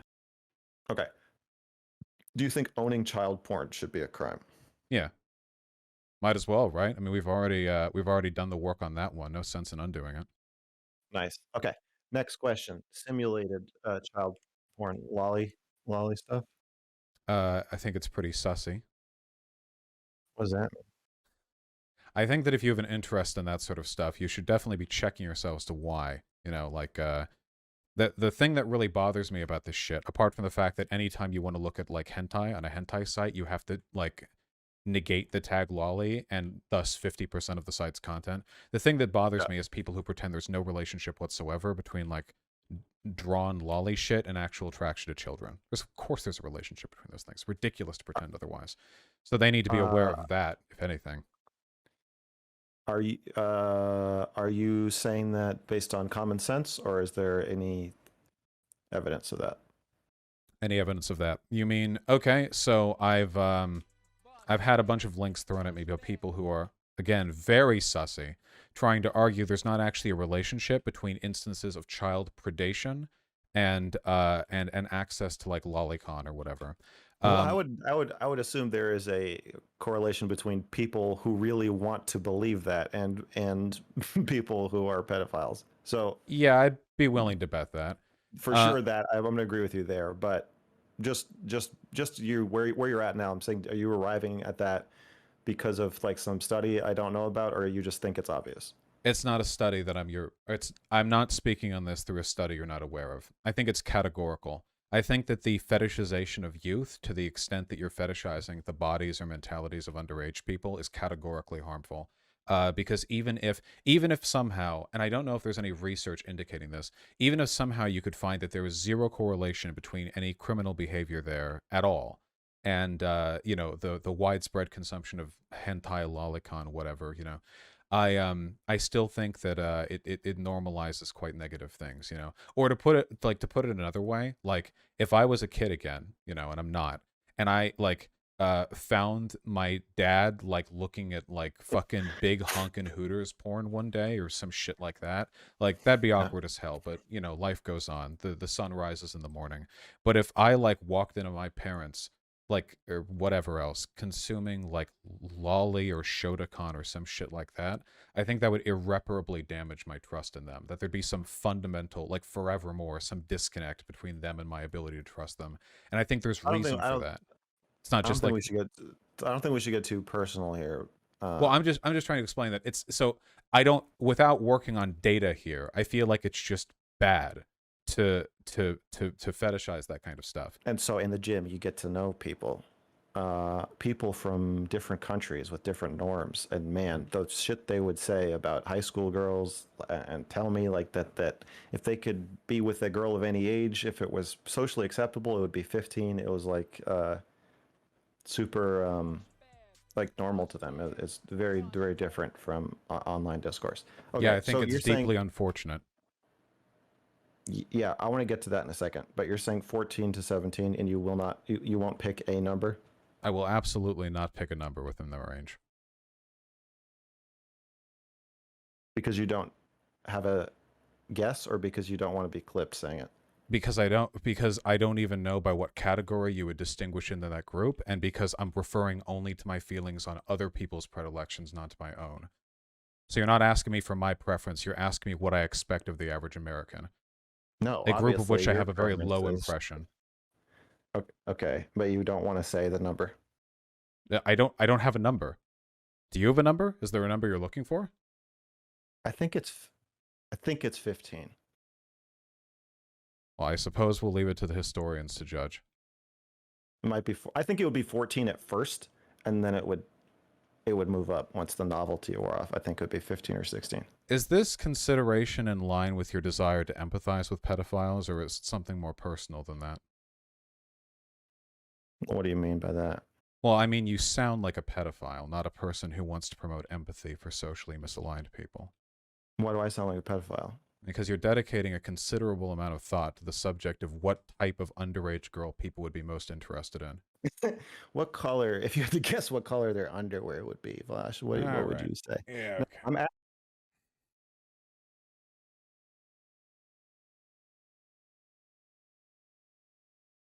You see that? You people ask for debates, and what do we get? This is on you. What could we have had? Metroid Prime stream. What did we end up having? Whatever the fuck that was.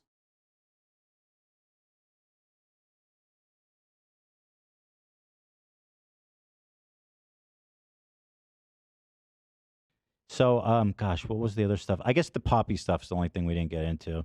Actually, you know what? Here, this is so fast, and then I'll be done with the 4 doc. hours. I'm gonna be done with the doc. This is it. Here's the girl Poppy. The conversation is long and it's well documented. You can read the whole thing, but this kind of summarizes it. Can someone give me a rundown on Vaush? I don't know much about him, but lately I've been seeing several prominent lefties support him, while smaller lefties are accusing him of sexual abuse. What's the deal? Here's the girl Poppy that was the victim. After I blocked him for trying to groom me, when I was going through a traumatic experience as an autistic young person, he told me he wanted to prolapse my anus and R-word me for months on end. Did not stop until mods got involved, and he never apologized. Jesus. Then I found out he was doing the same thing recently to a non-binary person I knew, but wasn't friendly with, and my heart sank. He outed me after I brought it to Destiny's attention. This happened in Dee's community, and leaked logs which contained my docs. Yikes! And then she continues, or actually, this comes from Vaush himself, talking about Poppy when this whole thing was going on. And I encourage you guys all again to read the logs. He says, should I at Poppy and DGG and tell her I'm onto her shit? This person said, no, what the fuck? And this person says, what does that do for you? Might scare her into shutting up. Oh, my God. So there you go, everybody. Thanks for watching. You know, generally in the past, I feel as though you've been a little bit more cautious with your rhetoric when talking about slander or accusations against public figures, which I guess I am now, kind of, to an extent. Like, just speaking frankly, talking about this without calling me and then panic banning me from the Discord and from the server, I don't know. I mean, cool. Yeah, so the problem is that we've gotten these complaints for like I think about a year, where like you've been like really sexually aggressive from a variety of people. Okay. Yeah, that you're like really sexually aggressive. Generally, I ignore them because I don't really care. But man, that collection of logs was that was some pretty sweat city stuff there, man. Literally, I mean, okay. So in the context of this conversation, obviously it's your platform here. Do you want me to try and defend myself, or knock yourself out? Okay. I just told half of the story to my stream. Sure. Yeah, so the clips there they curtailed over a series of months between myself and different people, and sometimes other people and different people that have been, of course, obviously, they've been cut together to make me look as bad as possible. If the goal is to make me look bad, that is what you would do. You certainly wouldn't showcase any context that makes me look good. So to put it frankly, in my combos with Poppy, because that's the main figure here, she's been trying to get me in trouble for like years in this community, and has succeeded to some extent. This is not new drama. All of this has been discussed before in D.GG. Okay, so let's say for instance that what you're saying is true. Why would you continue to DM her? I didn't. I haven't DM'd Poppy in a really long time. Okay, but you clearly DM'd her at a point to where you thought that she didn't like you, and you were saying that, which is exactly why you were saying like, if I gave you my dick pics, you're gonna leak them. So why would you have that type of conversation with somebody if you already know that? Hold on, I'm not familiar with all the fucking memes. Let me see if I can pull up the Imgur collection of images here. Poppy and I stopped talking after a time, and then Poppy blocked me and started to accuse me of harassing her. And then Poppy created a new account, and there were several times during that time, after the creation of a new account, that I felt as though I could reason with her and be like, hey, can you stop calling me a literal rapist? All I did was act cringy to you over Discord DMs. Wait, hold on one second. Okay, wait. So let's back up, okay? Mm-hmm. Yeah, please. Why? So like, so I understand that. So from your goal, I think you understand that there are messages here that are totally unacceptable. So what we're trying to use context to ease, to kind of ease like the sting of some of these messages. But I think, like for like a series of messages, like I know you want to see my dick, but you're a spiteful fuck, and I know you'd share my dick pics around, even though it's in the exact upper spectrum of your preferred dick size range, right? For messages like these, it's pretty clear that you already know that this person doesn't like you, but you're still making these like highly sexual advances, even after they've explicitly, like, continually not engaged with anything you've said. Why? Yeah. Okay. Yeah. In regards to that specifically, I think I remember the specific interaction. The reasons for that were because in public d.gg, so in not in DMs, Poppy was making posts which were alternatively critical and weirdly praising him, not flirtatious necessarily, but they made comments about how it was something along the lines of like, I wouldn't even mind you, or something like that. And I was really angry about this because this is the same person who had for a period of months prior, had accused me of engaging in sexual harassment, sending nudes, even though I have never sent a nude to Poppy in my entire life. Wait, so do you think that if somebody says that they wouldn't necessarily mind you physically, that's like carte blanche then to go ahead and launch into full like dick pic invitation tirades and DMs, or? I never once in the entire time that I spoke with Poppy did I send Poppy a dick pic. In that specific conversation, I was frustrated with Poppy because it seemed like after months of them calling me a rapist, they were then making weirdly kind of like, oh, he's not bad comments, which frustrated me. So I sent like, hey, fuck you. If I sent you a dick pic, you just leak it and use it as more evidence against me. Given the context and given that prior she'd spent months harassing me. Hold on. Whoa, ho, ho, ho, No, ho. please. Okay, I don't know if you normally talk to people with a lot of social problems, but you're lying to me, okay? I'm not lying You to you. very, very, very clearly in this conversation are looking with some sort of sexual reciprocation. This is not something that you're saying Wait, let me spiteful. find the image. Am I? Hold on. Maybe I'm thinking of the wrong image. Hold the fuck on. I'm looking at like, is there like multiple fucking albums? So now that I we've have to brought go the through? sexual tension up to a simmering level in here, I know what you're thinking. And then she doesn't engage and talks about Trump, and then you immediately re-engage sexually and say, I know you want to see my dick pic. Like, this is not like... Oh, I see. Let me see. And then when you when you now- hit it up afterwards with the prove to me and I can trust you, right? Where you're trying to bait out her sending nudes to you. And then in the next message where you continue to say that like, I know that you enjoy these conversations. These are not the messages of somebody that's being incredibly spiteful because they're upset somebody said something in Discord. This is you hardcore trying to manipulate somebody into sending you nude pictures. This is like, there's no other reading of this. Like, I suppose I disagree. I never in my life wanted nor expected nude pictures from Poppy. She doesn't seem to be into me or into that. These messages from 2017, I remember them as I remember them, and it is entirely possible that the specific context which may exonerate or condemn me has been lost to time, or we could just go back and look at the okay, logs. so would you say that you're not being flirtatious with her in these messages? I would say that my frustration with her is in some way rooted in sexuality, but no, I have no interest. This is past Okay, so if the you have point. no interest of being flirtatious with her, Wait, this is from 2017, right? Sure. This should be before she and I started arguing with one another, because I think that happened in early 2018. okay, well, regardless of what it is, I mean, like, it's just like a bunch of like messages where like they're very clearly like not engaging with you sexually, but you keep trying to push them in that direction. So like, Yeah, I'm also there are- confident and there saying, are- oh, sure. I'm also confident in saying that a lot of this behavior was flirtatious because later on you try to clarify that you shouldn't be flirtatious. Oh, so by the way, I do find your general antagonistic attitude endearing, but I should not flirt with you. Am I reading that right? As though you need to change the behavior that you've already exhibited. No. Yeah. If this, I'm sorry. Listen, I thought this was post argument. If this is pre-argument, if this is back when she and I were friends, yeah, there was a while where I was really, and this is legitimate, I was confused as to whether or not I was getting like vibes off of her. And I admit the conversation that I had with her belied a pretty extraordinary lack of social graces from my part at certain places. But I do think, and I'm going to be frank about this, and I apologize if it sounds like overly defensive behavior, this is a conversation which I didn't threaten, didn't demand nudes, never sent nudes unrequited nor unrequested, never did anything which could genuinely constitute harassment, because at this point, pre-2018, I would very frequently ask her if my behavior made her uncomfortable, because I am, and I'm going to be fucking frank about this, sometimes a little bit much. I would ask, hey, is this making you uncomfortable? Is my being sort of pseudo-flirtatious making you uncomfortable? If that's the case, I'll stop. I won't do it. And she would say very frequently, no, this is fine, just don't do blank. There was a touch and pull, cat and mouse, and I don't mean that in a sexual way. I just mean that the sort of vibes wavered on and off environment that persisted for several months until she and I argued with one another, and everything that I had done prior constituted sexual harassment. In spite of my admittedly, and I say this fully, insubstantial efforts prior to come off, I guess, not being fucking weird and cringy.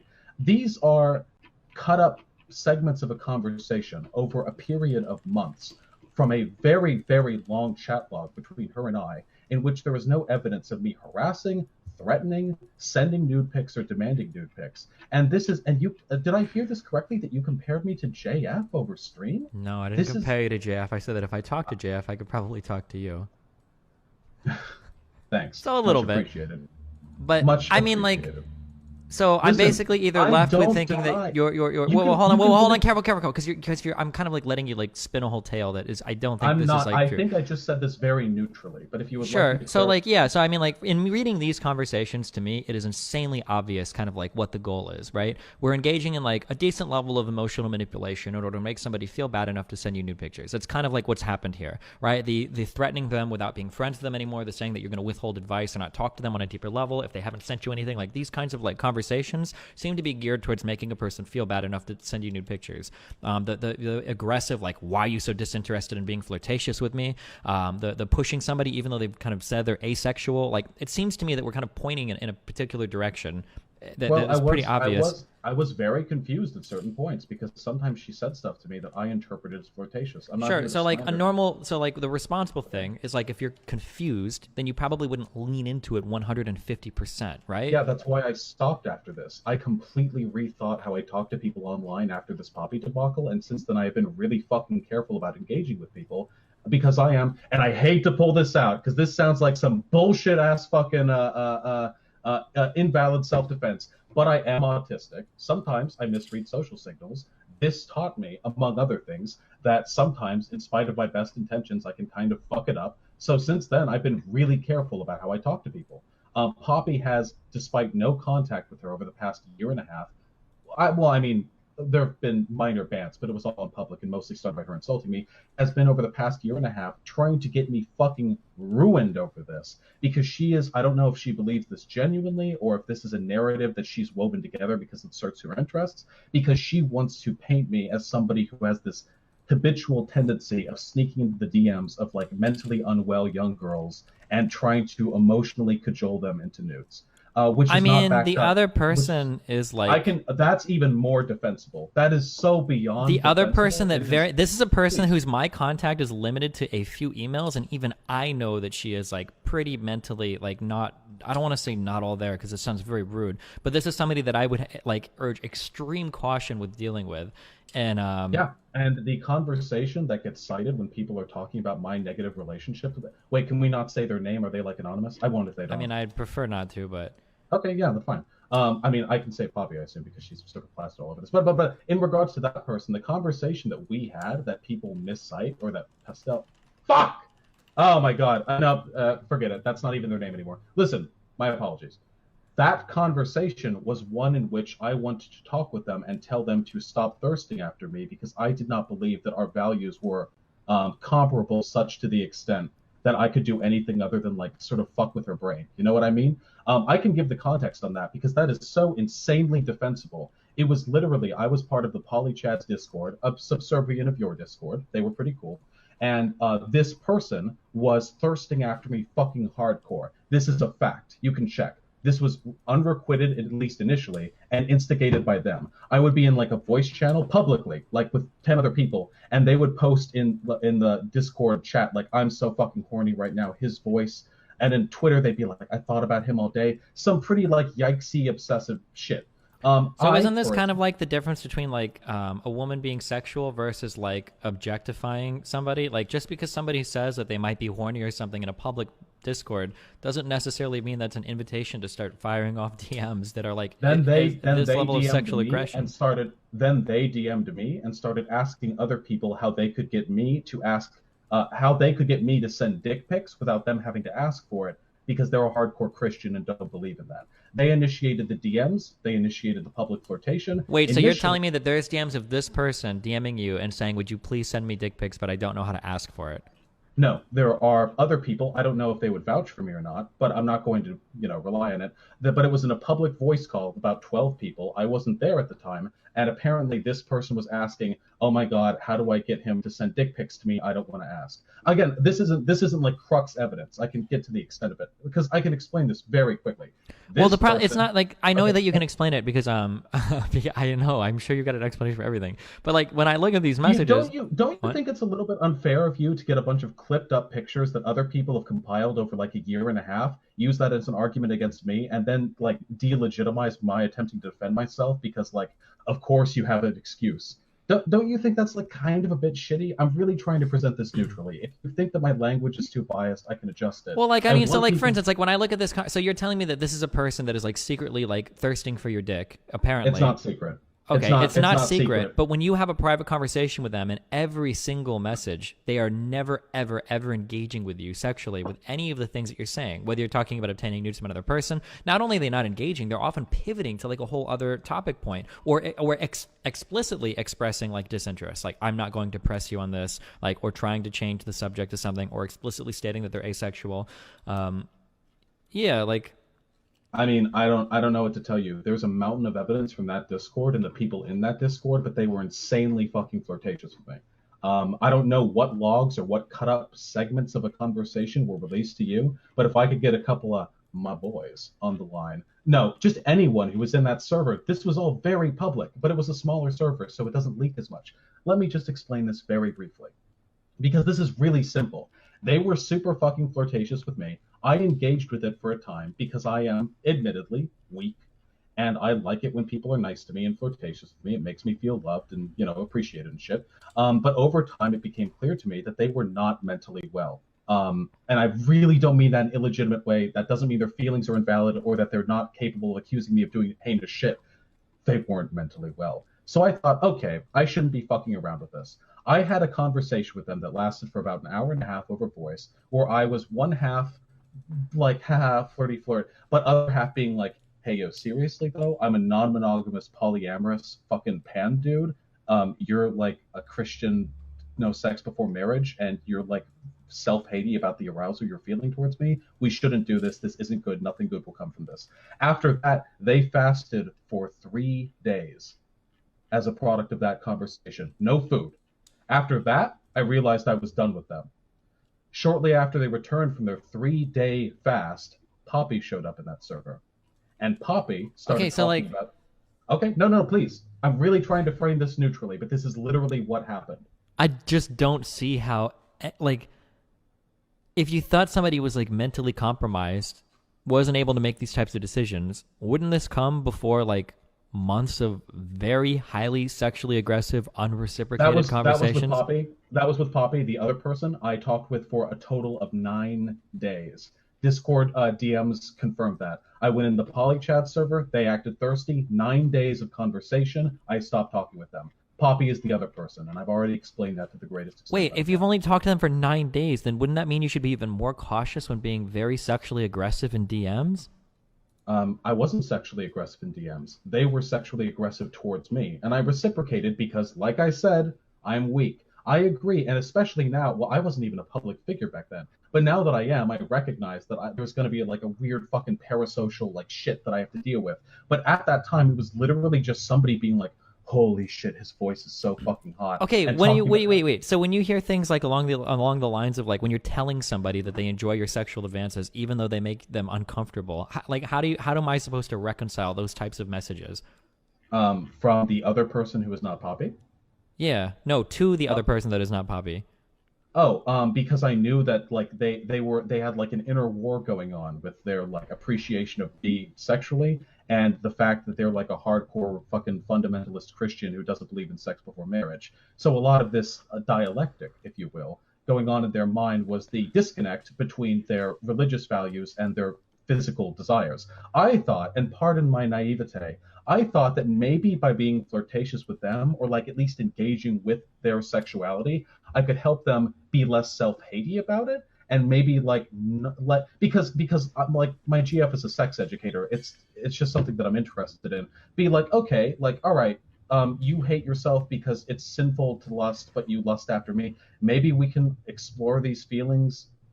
And I did. This is a combo we had publicly, by the way, in the public voice channel.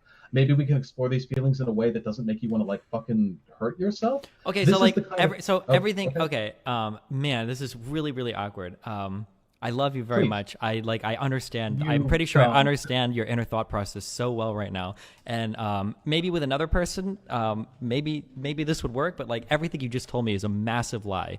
When I read these logs, it's incredibly obvious that what your goal is your goal is to get them to sexually engage with you. If your goal was to actually have a conversation with a person and make them more comfortable with their sexuality, there are ways that you can do that. I wish I did these. What's the timestamp? Well, I don't. What is the I'm just time? looking. I'm looking through. Is it from Poppy or the other person? Because that's a super valid distinction right there. I don't know. Like, here's this, right? I actually had a conversation incredibly recently. I wish this was via fucking text. I wish this was with text. So I could copy paste it and show everyone what a conversation actually looks like. So I was talking to somebody very recently, and they said that they have there's something called vaginismus or something. I don't know how to pronounce it, but basically they get very tight and very nervous during sexual activity. And I was curious about that, and we had a conversation about that. But nowhere in that conversation would I say something like, you know, if I would fuck you, I bet that vag would like loosen right up. Or, you know, if you would let me go down on you, I bet I could tongue you open, baby. Like, I would never say something like that, because if we're actually having like a conversation about like an actual sexual problem that person has,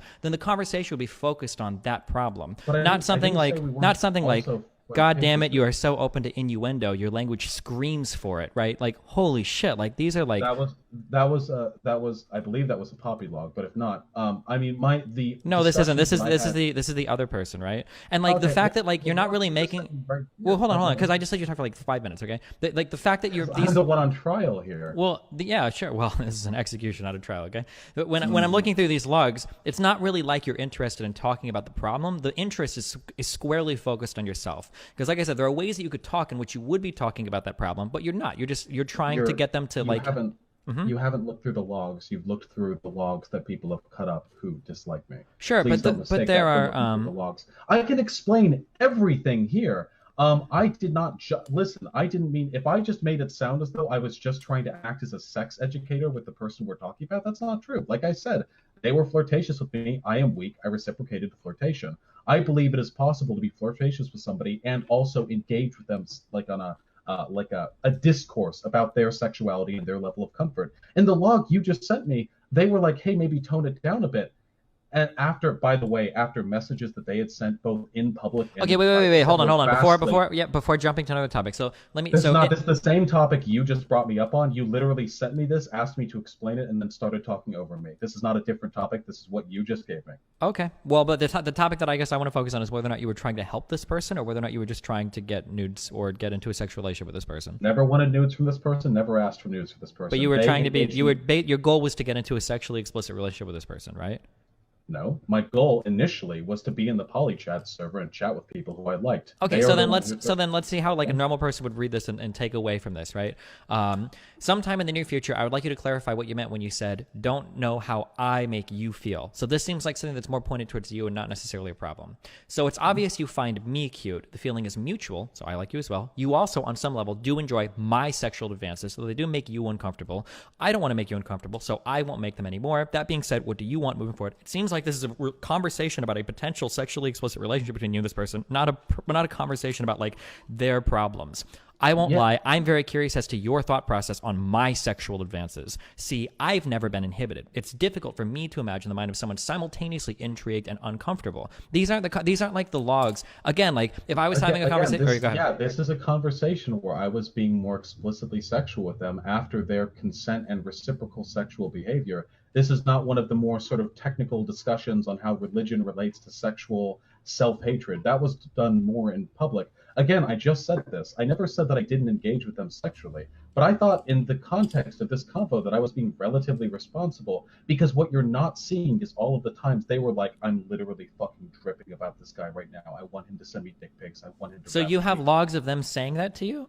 I have people who heard it over voice. Almost all the contact with this person was over voice, but I can prove it. There are logs from their Twitter where they posted tweets that were unambiguously about me. There are other people who saw them post shit like that in the polychat. Okay, but again, you understand that them saying something like, I find this person attractive, or even this person makes me dripping, that doesn't give you the right to go into their DMs and act in an incredibly... They went to my DMs and they initiated conversations about sex with me. I've already answered this. Listen, Destiny, I really feel like you're not giving me a fair shake here. I feel like I'm explaining this Well, what you pretty feel like is you kind of like well. wrap together a fairly convincing narrative that would hopefully make me forget I about bet- a lot of what I'm Yeah, reading, no, and then no, you're no, trying no, to no, tie no. it together using evidence that we can't I look at made right now, this- which is I made ambiguous this voice public. chats by people that aren't willing to come forward and corroborate any Wait, of them. I never. Whoa! I never said they aren't willing. There are people who I know who probably would talk about it. It's not all voice chats. There are public chats in D.GG and in polychat, which would collaborate with what I've said. For 2 or 3, I forget what. Well, the exactly. public chats don't make you any better No, because the public but you're- chats are you making like very, very sexually explicit comments again about Poppy. With Poppy, and a lot of those public chats were in a heated argument where she was calling me a rapist. And yeah, I go full fucking tilt when people call me a rapist. I'm sorry. Wait, full tilt Listen, isn't like, I bet Poppy's never been stretched so far that her butthole pops out a little bit. Like, this is your response to somebody flaming you? You literally posted a picture of a burning cross to somebody who said that being a black in America is lit. I do not want to hear your take on optics when it comes to you defending yourself in an argument, when it comes to making yourself like look bad in the public. Yeah, sure. Okay? So I can defend so I can defend what I did if you care to hear it, right? No, I know- So, I know the well, no, argument. hold on, I'm because now I want you to do the same for yours as I do for mine, right? So I had a bunch of black nationalists that were tweeting at me that were denying the fact that black people had trouble in the United States. They were saying that black people have always had a rich and powerful and good history in the U.S. and that a lot of people overblew the troubles that black people faced. And their final response to me was like, actually, being black in the U.S. is lit, because they were trying to deny the fact that black people face a bunch of institutional racism or whatever that exists in the U.S. And my tweet back to that, obviously, how could you say that, right? Like, obviously, like the fucking KKK should exist. So my tongue-in-cheek tweet back was, here's a picture of a burning cross, like, lit, you say, right? It was very edgy, sure, but like, that was my take on that. Was it edgy? Sure. Was it racist? I mean, I don't think so, considering the point of what I was defending. Now, what I'm curious is, and you can take issue with my explanation or not, that's fine. What I'm curious is how does like somebody that's accusing you of sexual assault, how do you make a message like, I bet my dick would look colossal in Poppy's hand? How is that defending in the same way? Not sexual assault. Come on. Not sexual assault, sexual harassment. Those are two very different things. No one in my life has accused me of Oh, sexual okay. assault. I don't know why I thought sexual harassment. I don't know why either, Destiny. Okay, yeah. And a conversation where I was friends with somebody for 3 or 4 months where they had made alternatively suggestive statements towards me that I confirmed with them were not intentions of actual sexual arousal, but were just like bants or, I don't know, sometimes interpreting people's intentions is a little bit hard. Then, out of nowhere, all of these conversations we'd had in the past, which I had asked her if she were comfortable with and if they constituted harassment, and she had said no, she was suddenly saying all these things were sexual harassment. She was making a huge fuss about it in your Discord, and she was accusing me not only of being a sexual harasser, not only of being a brocialist and a fake feminist and a shitty human being, but also, broadly speaking, of being sexually inadequate because I have to, and I believe this may actually be a direct quote, try to coerce nudes out of mentally handicapped girls to get his rocks off. And in the context of that argument, there were dozens, if not hundreds of people swarming around the public channels talking about how, because Poppy had made comments that were suggestive about me in public before, talking about how Poppy was just mad that I wouldn't fuck her or something like that. So in the heated context of me being fallaciously accused of sexual harassment by somebody who in the past said I had done no such thing in the moment, surrounded by people who were making fucking edgy jokes about how my sexual virility was such that she was just jealous she wasn't going to get any of it. Yeah, I made some edgy jokes about me having a gigantic fucking 30-foot penis that could... Okay, but like, a lot of these comments, these aren't even happening in the middle of arguments. These are you just coming in out of nowhere. So Poppy talks about taking a 4-minute shower. A couple of people don't know that you can take a 4-minute shower. People argue it. And then out of nowhere, you come in with the Poppy knows my deep dish prolapse dicking bloodline technique and blah, blah, blah. And this is like completely out of nowhere. Like nobody's talking about this at all. And then you're talking about soaping up your cock afterwards. Like nobody in here is having any sexually explicit conversation whatsoever. How do you know 5 minutes ago she wasn't going full fucking tilt against me?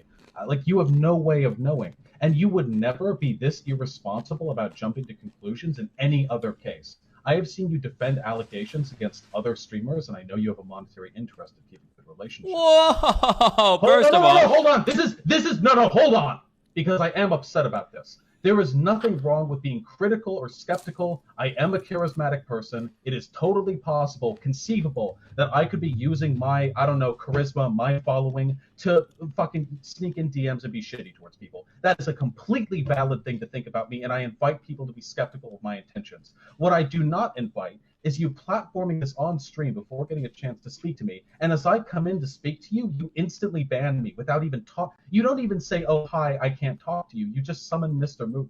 Pardon Oh me, well, that's I because just I wasn't want sure to- if I. That's because I wasn't because I'm familiar with the way that you talk in the conversations on the logs, and I knew that you would speak in a similar way right now, which you are. So I'm a little bit Where I hesitant. try and defend myself. Then why ask me to defend myself if you believe that any sort of defense I can corroborate is just evidence of the charisma that I was using to engage in harassment in the first place? Mainly a morbid sense of curiosity. But Well, no. Well, but that's fine. That's fine. Whoa, If no, you no, wait, hold on. We if can't you move past the made fact up that. your Wait, mind, hold then on. that's fine. You But no, accuse me. Wait, you listen, accuse me you of have defending already people out caused- of monetary Oh, interest. I'm so sorry if my accusations towards you in this conversation have been wild, friend. So if you don't believe, Well, the there's difference any is I am conceivable- substantiating mine. What do you mean? How I do you have mean? How do you mean that I am? Which? Tell me which streamers you think I let slide. You're talking to the #1 bridge burner on Twitch. Please tell me which streamers you think I let slide on things that I should be calling them out on. I would love to hear this for financial motivation. Sure. To clarify, broadly speaking, in the past, I have heard that you are not only not a fan of breaking news, but generally a fan of not commenting on drama as it's festering. You usually don't like to comment on something until you have both sides of the issue. I remember this from the hotel drama. You have a YouTube VOD about it, where you were talking about, I don't even remember who it was, but it was a YouTube VOD. You were talking about it. There was some hotel drama. Somebody accused somebody else of being weirdly flirtatious or crass or whatever. And you said that you didn't want to comment on this specifically as other people came in to comment because you felt as though it would be irresponsible of you to do so without full context. In the context of that, by the way, that person was accusing the streamer of booting them out on the street for not having sex with them, engaging in behavior far worse than the worst allegations that are thrown against me. But in spite of that difference, you are still willing to give them benefit of the doubt and throw me under the bus to an audience of thousands and then ban me to keep me from talking about it. So the And then problem I is, come like, here this to isn't defend this. myself, and you say it's just evidence of my charisma. Well, the which problem makes is, like, this isn't like just breaking news. This is like literally stuff that is like been boiling over for the past like few years. No, it happened once a year and a half ago, and since then the same person has been trying to get me in the same trouble for that length of time. And it seems that she has finally succeeded you to be so unscrupulous as to just dive into this. But listen, if you're only having me on here for morbid curiosity, and you just think that me trying to give context to these context-free DMs is evidence of my charisma, which I use to manipulate and harass women or whatever, then that's not fine. I think that's really shitty. But if that's the case, then I'm not interested in discussing this. I was hoping this would be an opportunity to explain things to you, but I feel like you've made up your mind. Okay, well, I think that you two should get into the hash it out, and I'm really curious what the full logs would look like. I can post them to a what are they called? The thing you can upload all the discussion. Imager or Pastebin, because I'm real curious how you could ever justify a lot of these messages are pretty. You do recognize though that even if the worst accusations levied here are true, the worst that could be accused of me is being kind of weirdly manipulative with one person over DMs a year and a half ago. You do realize that even if everything I'm saying is a lie, that is the worst thing that can be. Well, no, the worst thing is that you engage in a repeatable pattern of behavior where you try to be very sexually aggressive towards a lot of the women in chat in order to make them uncomfortable enough to send you pictures, and then if they don't, you either act very aggressive towards them, like by telling them that you can't continue conversations anymore, or you continue to sexually harass them until they either give in or block you or go crazy or whatever. It hasn't. I mean, none of this has happened. That's an extrapolation that you can make based on Poppy. Well, based on Poppy, the other person, and other people. The other person that have... I've explained in totality. The other person has been explained in totality, and there is nothing more to be said about that.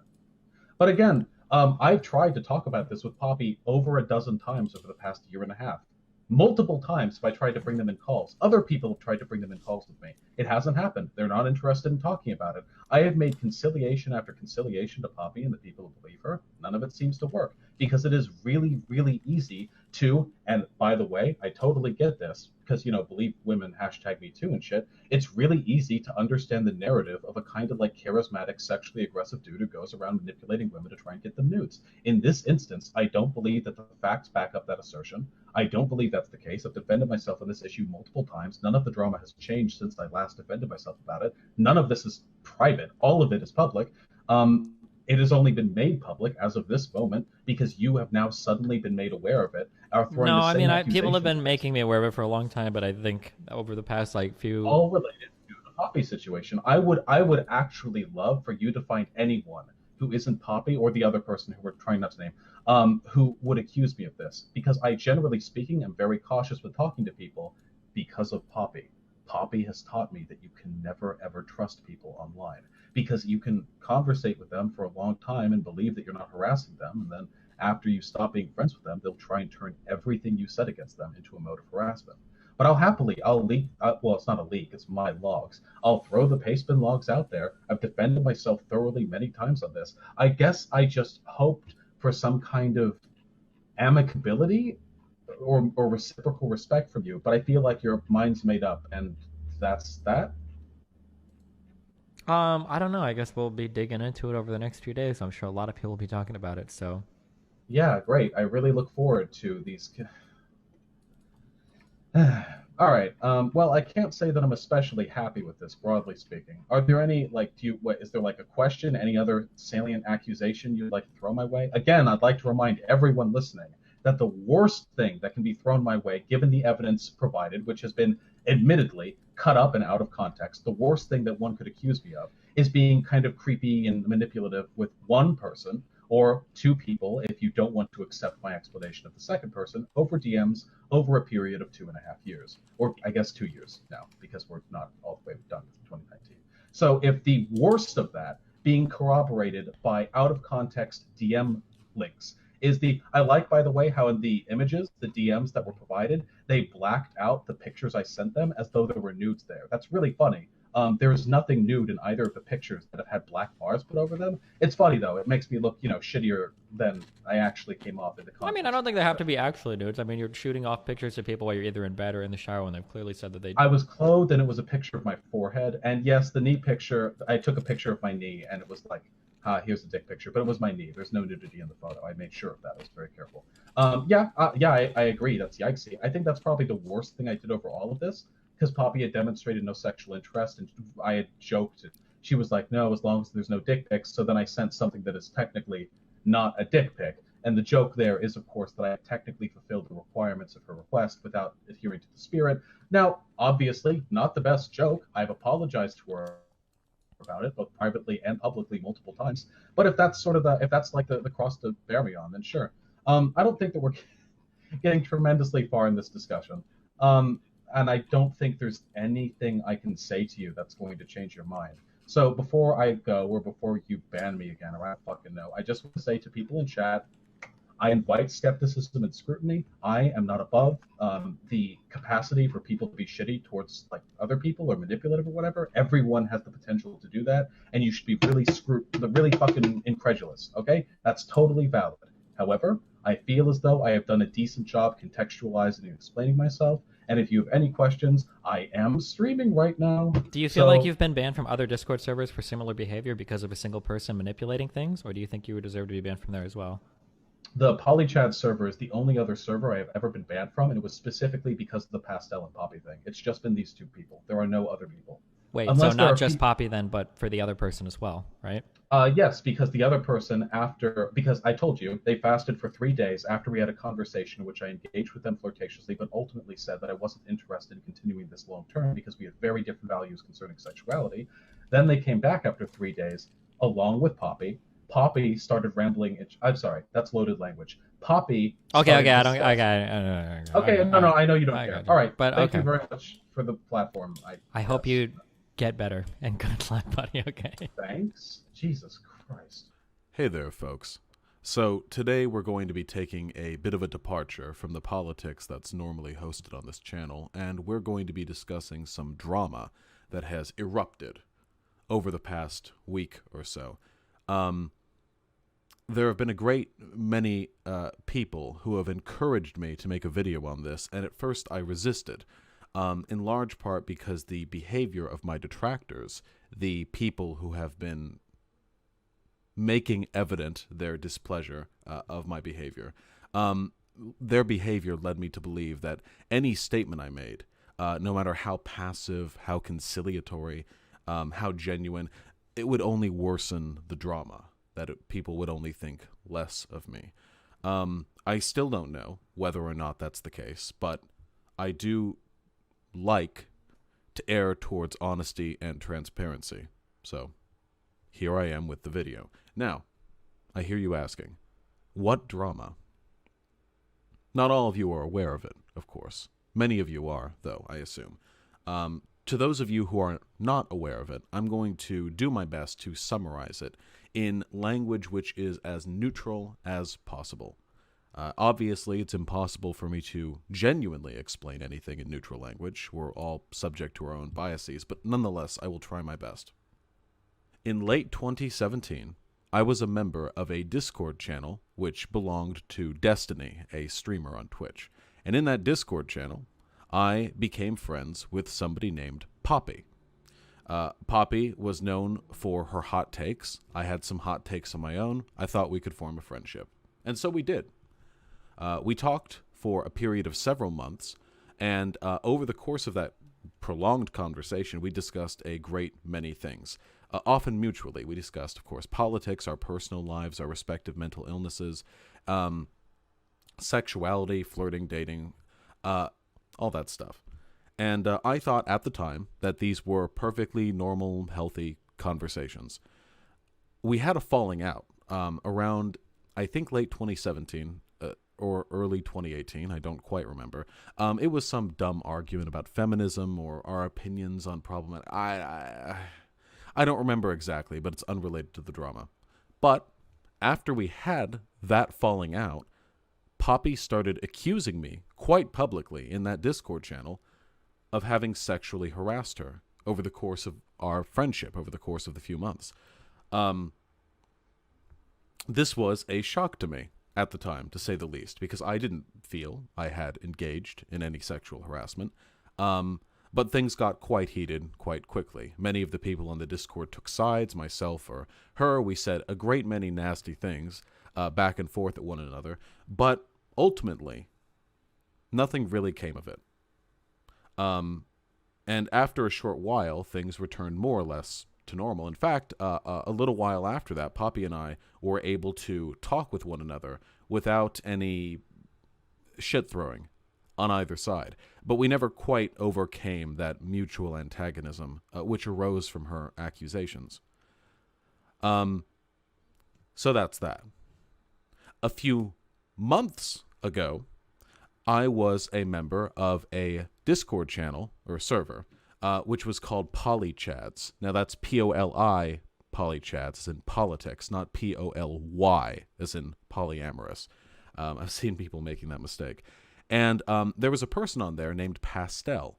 There was a debate between myself and Pastel, which is one of the earliest videos on this channel. Not that the channel's super old or anything, but still. Anyway, Pastel and I were talking to one another. We ended up debating. That's recorded. That's there for posterity. And it became evident to me a short time after I began speaking with them in the server that they were interested in me sexually. This can be corroborated by the testimony of anyone who was there at the time. They were clearly interested in me, and I'm a horny bastard. So, I reciprocated interest, because, yeah, why the hell not? So I engaged with them in flirtation, both publicly and privately, for a period of 1 or 2 weeks. It really wasn't that long of a time, until it became clear to me through the testimony of others and through their own behavior that Pastel was not emotionally or mentally capable of healthily engaging in any kind of flirtation with me. So I decided to cut contact with them. Not full stop, block them and everything, but to distance myself from them to prevent harm from occurring, which I thought was the responsible decision to make at the time. Shortly thereafter, Poppy appeared on the server. I think they'd been a mod prior. I just hadn't seen her in the server prior. And what happened from that point forward, I can only interpret. I don't know. I can't read other people's DMs. But it seemed to me like Poppy and Pastel spoke with one another, and this encouraged Pastel to reframe the way in which they looked in our conversation and begin publicly accusing me of having engaged in misbehavior, of being sexually harassing towards Poppy. So the drama sort of came up again. I later had a conversation with Pastel over voice, and from the conversation I had, it seemed to me as though Pastel did not believe that I had engaged in impropriety with them. But it still stood to show that the drama had been engaged in once more. I was banned from the PolyChat server following that outburst of drama. We're just going to jump right into these messages and try to ascertain what's happened in the past, what's going to happen going forward, okay? Good luck, guys. Did you want to talk to me as to what is inappropriate for me to say to you? Please do answer quickly and be forward. I never intended to upset you. This is always good. When we're talking to people and we're trying to have people being, we're trying to engage somebody in a sexually explicit conversation, it's pretty good to figure out, like, what are the boundaries, right? The response: I don't know how you make me feel. Maybe just tone it down a bit, especially the sexual stuff. So personally, I think that when you're establishing boundaries, I think that it's very good to be very explicit. If somebody's asking you about what's appropriate or inappropriate, then I think that responding with, I'm not sure, usually not the way to go. But the ending stuff makes it pretty clear. If we're reading this, like, okay, they're not very comfortable with, like, the sexually explicit stuff. Cool. This is, like, pretty clear, okay? All right, I will. Thank you for being candid. Feel free to talk with me whenever you'd like. It's a good response. I hope you aren't upset with me. I don't really like this. I don't think this is as good of a reply, but okay. Because I don't think you should never be upset about setting boundaries. Don't ever be upset about setting boundaries with somebody or worry that they're going to be upset. It's totally within your right to establish whatever boundary you want. I'm not, but I will refrain from being flirtatious in the future. Better not to mess with these things. I don't like the way that this is phrased because it makes it sound like you're taking something away for them establishing a boundary. That's what it sounds like, right? I hope you're not upset with me. I'm not upset, but I'm not going to flirt with you anymore at all, right? I don't like that. That feels a little bit accusatory, but it's not the worst thing. It's not the worst thing in the world, but you know. I just don't do well with really sexually explicit stuff. It kind of embarrasses me. Okay, cool. That's fine. Sometime in the near future, I would like you to clarify what you meant when you said, don't know how I make you feel, if that's okay with you. So it sounds like we're kind of like flirting a little bit, like, well, what do you mean you don't know how I make you feel? Like, can you tell me about that? Okay. Yes, not tonight maybe, but I will be logged online all afternoon tomorrow after church. Sounds fair to me. I eagerly await an explanation. Whew. A little bit eager, but okay. Can I just be forward with you? Yes. So it's obvious you find me cute. The feeling is mutual. You also, on some level, do enjoy my sexual advances, though they do make you uncomfortable. I don't want to make you uncomfortable, so I won't make them anymore. That being said, what do you want moving forward? Okay. We're at major yikes number 1, okay? It's probably not a good idea to tell somebody else what they enjoy sexually.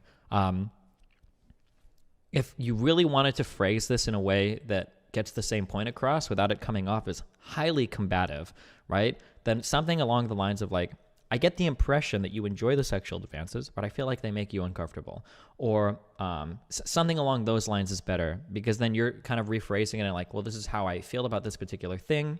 And I understand they make you uncomfortable is way better than telling somebody, I know you like these advances. I know you like it. I know you like it. That's like a pretty, that's a pretty yikesy. That's a pretty not good way to kind of take what somebody's feeling and then kind of project your own thing over it. It's not good, I would say. It's not good. Don't do that. I like the idea of having more debate/discussions. I want to talk about my interpretations of theology with you. All right. I'm not sure how well I'll be able to engage with those discussions. Okay. Whatever. We can find other topics, I'm sure. I won't lie. I'm very curious as to your thought process on my sexual advances. See, I've never been inhibited. It's difficult for me to imagine the mind of someone simultaneously intrigued and uncomfortable. Okay, if somebody has already established that they are not comfortable with explicit sexual conversations, it's probably not a good idea to like press on it like really hard. Don't lean into that super hard because it's clear that they're already uncomfortable. They've already told you they're uncomfortable. Why would you keep prodding in that direction? Probably not a good idea. Like I say I want to be a cowboy in the West and it's like 50% a joke, right? It's supposed to sound silly, but if I was an actual cowboy, that would be awesome. It's not an uncommon kink. No, no, no, no, no, no, no. There's still a valid reason to believe it sounds nice. God damn it, person. You are so open to innuendo. Your language screams for it, but my hands are tied. We can talk about marriage on stream in the future, maybe. I need to collect notes/sources, but it sounds like a fun topic. Oh, between you and I? I'm afraid I'm already in a relationship. Hold on, I'm sorry. Oh, between you and I, I'm afraid I'm already in a relationship. That would legitimize our communion, though. Clever. And then they respond with, no, I mean as a concept, because you are a marriage abolitionist, correct? Mm-hmm. No barriers. Speaking of, gotta do some communion. You mean like the Eucharist? I think you know what I meant. I think I do. I meant sex. Yeah, so like, if somebody is already established, they are not comfortable with these types of conversations, oftentimes we use humor as a means to kind of like test how another person feels about like a certain sexual situation.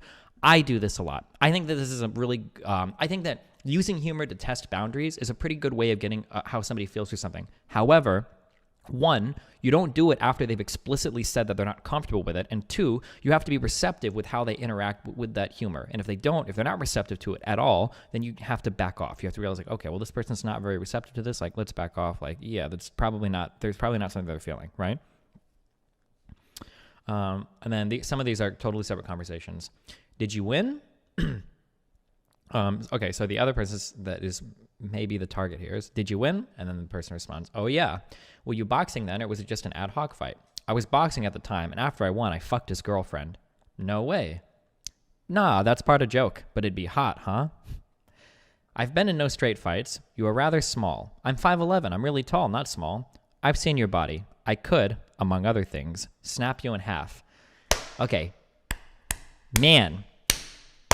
We're really going hard, okay? We're really going hard here. Gotta tone it back. We're actually way past...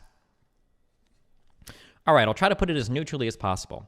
I don't actually support bestiality, but I find it very hot conceptually. I love big cocks, horse cocks, blah, blah, blah. I thought of somebody being so horny and cock-hungry that they turn into an animal to slate their carnal desires or interests is very hot, like the idea of you curiously touching or stroking one, curiosity driven by very raw sexual interest. Okay, we're way past, I think I'm just repeating myself now, but we're way past the point of like, the person said they're not comfortable with these types of sexual conversations. Why would you keep going? I mean, you shouldn't touch a horse like that. It's pretty clear that this person is not like engaging back. Like, I don't think this person has sexually engaged with the other person in any of these conversations, right? Like, they've been pretty clearly like staying away from it. No, of course you shouldn't, but you can fantasize about it and talk about it. Oh, I get it. But I'm sure you get what I'm saying. Talking about it gave me a semi. Okay, that's all right. I already feel like I've pushed your boundary. You know I think you're attractive. Thank you. And you me? I don't know. Wow, rude. I'm sorry. I know I'm handsome. Every inch of me. Of course. Plum. Wait, grape? Plum, right? This is a plum? So do you unironically want dick pics or... No. All right, cool. I'm very ashamed of my penis. No, I'm sure it's fine. Like, what could possibly be wrong with it? Oh, nothing. It's actually pretty great. Glad to hear that you care, though. Okay. Why did you sexually harass whoever? Went over literally all of this yesterday over voice chat. Nice meme. It's not a meme. I'm mad about it. Then you should have been there in voice chat yesterday. I was still fasting until the night, and then we had a power outage across the area. And then they're pasting logs from another conversation. This is what the sort of things you told me sounded like. Are you suggesting I sexually harassed you? I don't know. I don't think so, but it seems very plausible you'd say those things to someone else. You can believe what you'd like. You're the last person I'd want to discuss this with. Why? Can we talk about this sometime today? Maybe. Please? Why do you want to so badly? I don't know. I just want to. I'm sorry. It seems like you've already sort of taken someone else's side on this. Maybe, but I haven't talked with you about it, so I don't know. Oof. Okay. I think there are more logs related to this. Okay, hold on 1 second. I haven't vetted these yet. I don't know what journey we're about to go down here, okay? Good luck, guys. Here we go. I really, really think you should meet this a campus counselor pronto and tell them how you're feeling before you make any decisions. Can you do that at least? I will, yeah. I mean, in my undergrad, the lowest 2 marks I got were a 68 and a 72 because I was dealing with this shit before. I never had any grade lower than 85. My GPA was blah, blah, blah. She was really bad. I was getting coffee and some nice dude tried to start a conversation with me, and I snubbed him because I was surprised. I didn't know what to say. Then I walked away after saying haha, but I realized how easily I could have continued the conversation. You could be literally getting fucked right now. You could be on the table with your legs spread and 8 inches of stranger's dick scooping you out, but instead you snubbed him. Honestly. Huh. Well, I hope this makes you feel less good about attending classes, I guess. Could I derail this topic and ask you something personal? Sure, sorry, I was reading something. No worries. Well, there's no real way for me to ask this without coming off as a dude bro, and I recognize this comes from a place of entitlement, but it really does quite confuse me. Why are you so disinterested in being flirtatious with me? I suppose I'm just used to things going my way in that regard. I know you like me fine as a person because we talk pretty often, and you clearly trust me, in spite of my lasciviousness? Lasciviousness? I'm not sure what that word means. And I know you're not entirely sexually disinterested in men. I also know I'm generally pretty sociable and charming. I'm not offended or anything. I just like to understand why this is the case. I'm just a very asexual person at this point in my life. I have very narrow sexual interests. I don't find I don't know. I just really don't like men that way. If I need to masturbate, I'll turn one out to some porn, but I think the idea of having sex with or being sexual with people or individuals doesn't appeal to me. I mean, a year ago, I was very receptive to men, I guess, and nothing has really changed between now and then in the grand scheme, but I've gotten a lot more stressed and focused, etc. Well, I can't really say I get it, and I worry that I sound disingenuous. So men are a low priority, since I'm a hornball. My libido has really decreased in general, I think, due to stress. I understand that. Mine has too, though obviously mine could be a lot lower. I guess I just feel a little bad that I repulse you in that way, even if it really has nothing to do with me. Okay, so I kind of want to talk about the flow of this conversation. It's really important to understand that emotional manipulation can happen without somebody necessarily intending it. So when I'm saying that this might be a manipulative, I don't necessarily mean to say that the other person is cognizant of their manipulation, but this kind of juxtaposition between you either want to fuck me or you hate me is a really common strategy that people that engage in emotional manipulation abuse. So for instance, if I message a girl and I'm like, hey, how's it going? They're like, oh, I'm pretty good. I'm like, so, what are you wearing? Did you take a shower today? Are you dressed yet? And they're like, I don't know. I really don't feel comfortable having this conversation. And I'm like, oh, okay. I mean, if you just don't want to talk anymore, just tell me. If you don't like me or if you hate me or whatever, that's fine, right? That idea where you take a behavior with a response where they're uncomfortable with something you've said, and then you make that as though, okay, well, you either have to give in to my prior demands or you really don't like me and you hate me. And generally, the person on the other side doesn't hate the person.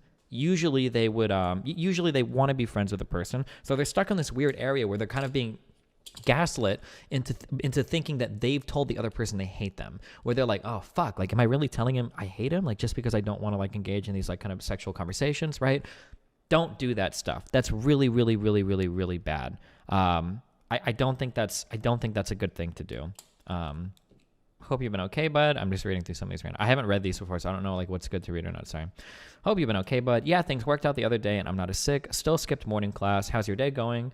Oh, you'll be happy to hear I obtained tier 5 nudes from a Bumble chick. What is the 5th tier? Psh, you don't even know what 5 tier is? Come on, is it highest or lowest? Second highest. I was hoping you'd ask about the tiers. What are they? Yeah, but you didn't feel my ego by pressing for answers. I'm not one to really press. So I see. Anyway, as far as I see it, the tiers are, and then graphic explanation of all the tiers. And then again, okay, if you're engaging in pretty explicit sexual conversation and the person doesn't engage with it in any way, size, shape, or form, it should be pretty obvious that the person is probably not engaged with this conversation, probably not interested in continuing this line of thought. So all of this leads to, did you sort things out with your girlfriend? I don't know what the other person said, and they said, that's good. And they go, it's still room to improve. You're not even proud of my tier 5 acquisition. I'm just going to assume you know I'm not a pedo and not pretend to act offended. I don't know, suspicious of all duders. Unappreciated. What? I don't appreciate the suspicion. It's default, to be honest. All the same. My stalker is in DGG Discord. Not even kidding, my dude, please. What do you want me to do about it? Also, I'm still cross with you. Nothing, I just freaked out. Yee, well, dudes lie. I thought sex just sucked for a long time with my current boyfriend. No wonder you're such a prude. I'm not, though. So now that we've brought the sexual tension up to a simmering level in here, I know what you're thinking. What? I was actually thinking about how Trump has made another deal with Pelosi. Holy shit. I know you want to see it, but you're a spiteful fuck. And I know you'd share my dick pics around, even though it's in the exact upper spectrum of your preferred dick size range. Dude, what the fuck? No, do not send me your dick. Dicks aren't attractive to look at. They simply feels good, man. Guys, we are on levels of aggression that were previously thought not possible, okay? This is weapons grade level sexual aggression against somebody that is clearly not reciprocating an interest. Okay? Yeah, obviously, you'd send it around. Prove to me I can trust you. Oh! The emotional manipulation to try to get nudes. It's possibly effective, probably morally not good. Send me nudes so I know I can trust you. Don't do this. Do not do this, okay? Don't do this. Don't do this, okay? No, I wouldn't, because I'm principled, and that's called revenge porn or some shit. But A, I don't want to see that shit. B, ergo, I won't prove shit to you. C, if you're so proud of it, then why don't you go show it to the rest of DGG? There are probably gay memers in there who want to see it more than I do. In spite of your behavior, I'm confident you enjoy these bants. My behavior? Not responding to my semi-serious flirting. Disgusts me. I guess I misinterpreted signals. My bad. Ah, by the way, I do find your general and antagonistic attitude endearing, but I should not flirt with you. Am I reading that right? Well, either way, at least I'm at least as bad as reading signals as you are, so let me know.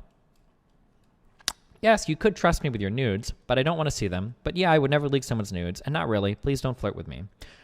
I really do appreciate your willingness to share this with me, but remember that in my current mood, I'm not really going to be able to be very supportive or comforting. Wait, hold on.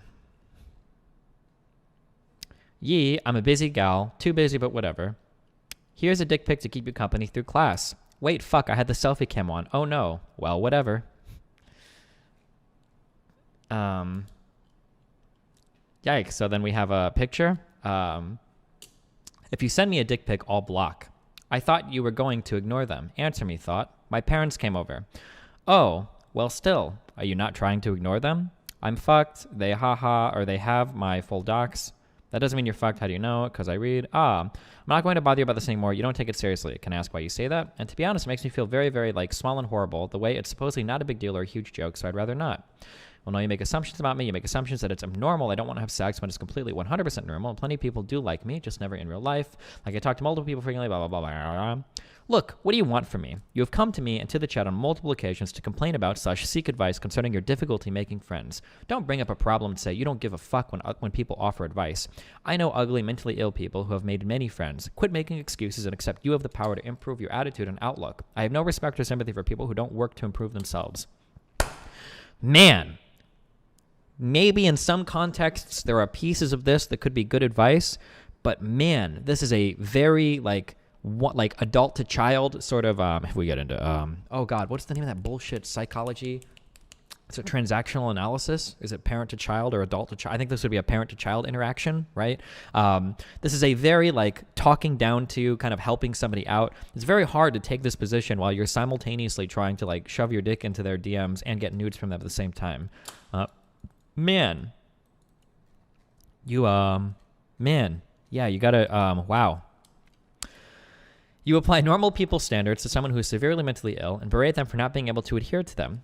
No offense. I and my entire friend group are mentally ill. Now you're being presumptuous. Not in the same way that I am, very obviously so. Possibly. If you're able to have a friend group, there is a huge schism there. Look, I'm tired of this. You came for advice and I gave it. It was well-meant and sincerely offered. Quit blaming the uselessness of other people's advice on your super specific situation and accept that you can make improvements too. You've even admitted this before. I don't appreciate the backtracking. This isn't really related to sex, but if you're trying to help somebody, usually the goal is to be as supportive as possible. Hey, I think you can do this. Hey, I know that you can improve this. Hey, even that can get annoying, but going the attack route is, very not good. Probably don't want to attack people for their problems, especially related to mental illness. I just hope you don't respond to. Oh shit! Hold on. Do we have another picture? I think these are all blurred out, but just in case. Okay. Oh, here we go. Okay, I think it's blurred out. Wait, let me check one more time. Yeah, it's blurred out. I just hope you don't respond to all this in the worst possible way. Typos because I'm in the shower. What the fuck? You're showering with your phone? Yeah, I have phone in a plastic bag. I do it often. Kind of weird. The bag blurs the camera though. Would you believe this is my penis? And then this is blacked out. Please do not send me dick pics. I'll block you. I'm well aware. Oh, come on. That was a little funny. Keck. I guess you're not in a good mood presently. Sorry. Oh, because you said something wrong on stream yesterday, so I thought I'd correct you because people mischaracterizing the evil white racism of Quebec is one of my biggest pet peeves of all time. I refuse to let French Canadians in my glorious white race. Plus, if I'm being nice, it's because I'm on a massive high right now because I got good grades back and I did good. I'd like to trade in some of those nice points for you, not smearing me in chat as often. No, I don't smear you. What you did was good. Okay. So, okay. It's very hard for me to regulate. Yeah, that was pretty extreme. It's really hard for me to regulate like behavior that goes on in DMs in my Discord for no other reason, because I'm really uncomfortable with it, because then we get into this weird area where like people are coming at me like, hey, this person said something mean to me in my logs, blah, blah, blah, blah, blah. Oh man, I feel so bad and awkward doing this, but I really shouldn't, I guess. Supposedly, this person has been involved in these types of interactions. This is with 2 people, supposedly with others as well. But this person was insta-banned. Well, no, that's probably something that we're going to do right now, though, I think. Yeah. Oh my God. I'm so sorry. I'm not laughing because it's funny. I'm laughing because it's incredibly awkward. But this person is Irish laddie. Yeah. Yikes. Yeah. Yeah. Damn. I didn't reveal the names of either of the girls in the logs, but yeah, damn. It's gonna be an omega yikes for me, fam. If 2 girls came forward, there's got to be at least a few more. Supposedly there are, but these are the 2 that have like taken the most logs. If anybody ever wants to like dump logs of me, I feel really bad because it's like damn. But like yeah, holy shit, I don't know what to say. That's really it's really awkward. There are like responsible ways to like engage in online interactions, and this is like definitely not it. Especially considering some of these people might be like not in the healthiest place mentally. Man. Just started watching. What did Irish laddie do? Why did you choose to leak them? Because for one, honest to God, the biggest motivator, this is kind of like funny drama. I don't normally do like drama shit like this. Oh, I say funny. I shouldn't say funny. It's actually pretty serious. I don't normally do stuff like this, but the problem is like these kinds of like screenshots have been floating around like my Discord servers, and I know a lot of people have been talking about it like under wraps. And then if I like randomly like ban Irish laddie from Discord, a lot of people are going to be wondering why, if I'm trying to get rid of all the socialists, or if I'm trying to like make some power play, or if Mr. Mooten is trying to get rid of other streamers. Yeah, and then yeah, so I figured it's just like, yeah. Oh, hey, what's someone for what they do in Discord What the DMs? fuck is going on? Kind of like Twitch banning people for a Mr. Mooten, where are you? Changed my mind. You're no. Oh God. I think I was supposed to ban him. I didn't do it. Oh God. Oh no. Okay. Oh man. A few days ago, some screenshots of the DMs that I had with Poppy, so these are about 1.5 old screenshots, were collected and brought to the attention of the aforementioned streamer Destiny. And this then became a very, very public spectacle. Destiny showed those screenshots on stream, and I had an opportunity, very briefly, to go on there and defend myself. I felt as though the screenshots did not fully contextualize the conversation that I had with Poppy, which is why down in the comments I am linking the full, unedited, except for docs being removed. I mean, you don't want my address, right? That's why I am posting the full unedited logs down below for scrutiny, and I invite your gaze. But nonetheless, I was brought on to Destiny's stream to explain myself, and I did to put not too fine a point on it, very bad job explaining myself. I was nervous. So, I would like to take a second shot at explaining myself here. Here's what I won't be addressing. I'm not going to be addressing some of the more outlandish extrapolations people have made about my behavior based on the logs. There are some people who are saying shit like, like me getting into leftism 6 or 7 years ago, has all been part of a long-standing ploy to get left-leaning people to lower their guard around me so that I could one day message them and like work my way into their news. Obviously, that's ridiculous. So, that's what I won't be addressing. What I will be addressing is the conversation that I had with Poppy a year and a half ago. It had been a while since I had looked over those logs. I mean, I don't regularly go over old conversations that I had with people who are no longer my friends. And the last memory that I had of those logs was the one which I had when Poppy had first accused me of sexually harassing her. That is to say, one of indignation and rebuke. But since then, I have had more time to look at those logs. I have grown somewhat as a person over the past year and a half, and I feel differently about those logs now and about my behavior. When I was on Destiny's stream, I said that I had behaved cringily. I believe that I said, again, imperfect memory, that I had been at times a little creepy, that I had pushed boundaries, that I had been overly facilitated towards sexual conversation. And people called me a harasser, a sexual harasser. And I thought, no, I'm not a sexual harasser. I just did those things I just described. I just pushed boundaries. I just talked about sex maybe too much. I just was perhaps not as cognizant of the conversational partner's discomfort as I could have been. Do those things make me a sexual harasser? And I've thought about it over the past few days. The question seems a little leading. You can probably tell where I got. And the answer is that it doesn't really matter what I think. The logs are public. They're out there. People can see them. People have read them. And then they have accused me of engaging in sexual harassment.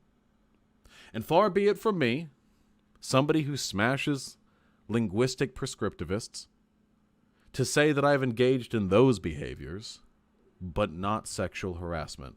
Sexual harassment is what we define it to be, and the definition seems to have been laid out.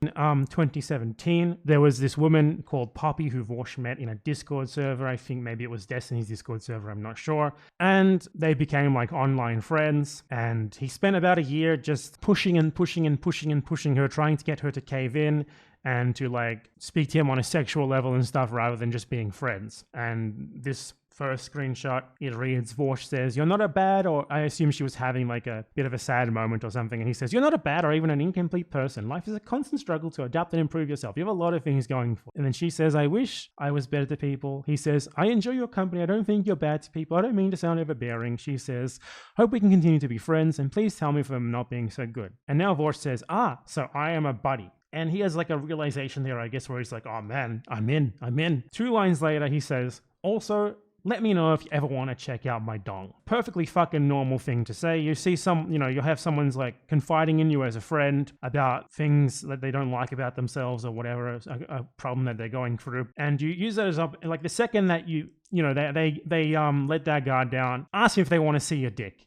And turn it sexual. Every day, normal non-abuser stuff. But don't worry, it gets worse from there. She makes it very clear, yes, we are buddies, but no, I don't want it. And then she's like, "My abrasiveness makes you more adamant about the dong thing." So I assume this wasn't the first time. He says, "What do you mean?" She says, "I mean, do you bring it up because I am cold and unresponsive about it?" And he says, "Are you trying to find the secret to keeping me from bringing it up?" My man pushed and pushed and pushed. So, and then he sent her a picture in the shower of like his finger or thumb or something, blurry, trying to say that it was his dick. So this is someone who has clearly rejected him multiple times, made it very clear that she only wants to be friends with him. He keeps pushing and pushing, and he tries to make her think that he's sending her dick pics. She luckily immediately notices that it's not one. "Please do not send me dick pics or I'll block you."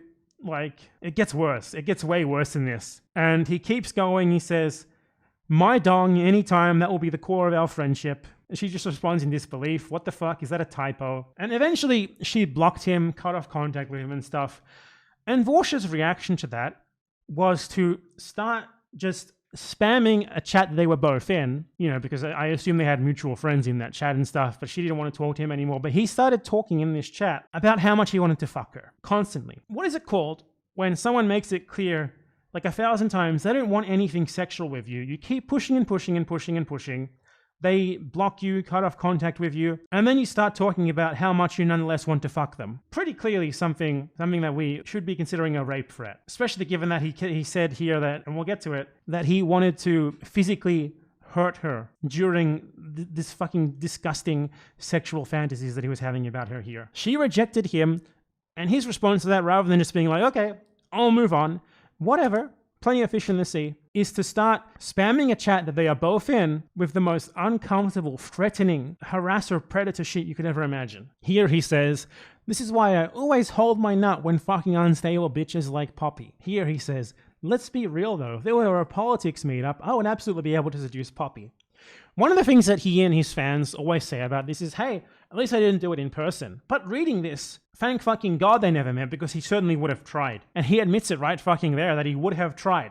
Even after he knows that she wants nothing to do with him, she's made it clear like dozens of times, he's still like, if we met, I could keep pushing her until she caves in. Ironically, he made a video talking about how bad it is to do exactly that recently. Unfucking believable, the audacity. Just another collection of the shit that he was saying about her in this chat, long after she made it clear she wants something to do with him. Poppy is really into anal foot play and probably wanted to find like-minded people in her area. Poppy was gonna go to a munch. We're talking shit about Poppy here? Just ask Poppy, the person I had sex with. The only reason Poppy thinks I'm neurotypical is because I have a giant penis. And here he says that he thinks Poppy thinks he's a pedo and that she's right to think that. Okay. Months later, this is literally like 3 months here after he first said that she blocked him. No, 4 months. He first said that she blocked him in November of 2017. And this is 4 months later. Hey Poppy, you're single again? I thought Poppy loved me. My only regret is not going in harder on your ass, Poppy. Good to see Poppy fraternizes with women of comparable intelligence. The next step is for Poppy to tell me all those women fake their orgasms. He's rejected by a woman, and his response is to literally just harass her. Half of these messages sexually as well, half of them making reference to how much he wants to rape her. This is a bit presumptuous, but I think Poppy's reasoning and conclusion here are heavily motivated by her sex negativity. She doesn't want to have sex with me? Sex negativity. He says to her, literally, he tags her specifically. This is completely unrelated, but I want your opinion. I'm in Japan on vacation and I'm curious about purchasing the services of a sex worker. What choice should I make and why? Jesus Christ. Anyway, as this Discord's resident Poppy expert, I'm happy to answer any questions concerning her political beliefs and mental health. Poppy knows my deep dish prolapse dicking bloodline technique would leave her screaming like a chimpanzee, so she leans on me every time we're in a chat together. Poppy is the epitome of those crazy SJW girls reactionaries fuck and then make fun of with their friends. This one is him saying, I bet Poppy's never been stretched so far that her butthole pops out a little bit. How can you frame this as anything other than rape threats? That's what this is. He knew for months that she wants nothing to do with him. She made it clear dozens of times. He pushed and pushed and pushed. She blocked him, and his reaction is essentially to threaten to rape her constantly. And then, this was all before he became a popular streamer, by the way. About a year later, he became like a fairly popular streamer. And Poppy saw that, and she came forward about what he had done to her. And Vaush and his community, his friends, his fans, their reaction to that was to do everything possible to try and harass her even more into silence. So this is Vaush's then and still current sysadmin, White Nervosa. She suggested in Vaush's chat that he should change his name in the Discord logs to make people associated with his previous handle, Irish Laddie, so that they wouldn't realize what he had done when reading the logs. They would think it was someone else. So she said, we can do a trickery-do here. We can replace all of Vaush's nameplates in the logs to be Irish Laddie. So per se, this does end up being a YouTube video. Then it will be titled as such, and Vaush can further distance himself from it. Vaush Intelligence Agency assemble. This is Vaush again saying, after Poppy went public with the allegations, should I at Poppy in Destiny's chat and tell her I'm onto her shit? Might scare her into shutting up. And then once things got a bit too hot for him, once people, his own fans, started being like, hey man, this isn't cool. What does Vaush say? Guys, it's okay. I'm fine with people knowing I'm not going to apologize because I have nothing to apologize over. Just relax a bit and make fun of them when appropriate. Make fun of them. Make fun of how he threatened someone who made it clear a million times that she didn't want to do anything sexual with him. He threatened her with prolapsing her anus. Just relax a bit and make fun of them. And here he says, literally, this is in May. May. This is more than 2 months after the allegations first came out. He says, remorse for what exactly? At any rate, I've exhaustively explained how my behavior with Poppy wasn't sexual harassment. I have nothing to feel remorseful over, and I will never feel comfortable in the company of people who falsely believe I'm a predator. Well, don't worry, buddy. I'm pretty sure there's tons of people who would not feel comfortable in your company because they believe you're a predator, and they'd be right. The fact that I am given no chance to completely absolve myself of sin is very frustrating. How can you completely absolve yourself of sin? We can all fucking see what you did. Jesus. It seems I'm given no choice but to fess up and apologize for behavior I never engaged in. Very important context here, because he eventually did release a like faux bullshit apology, self-serving apology, once it all became too bad for his brand.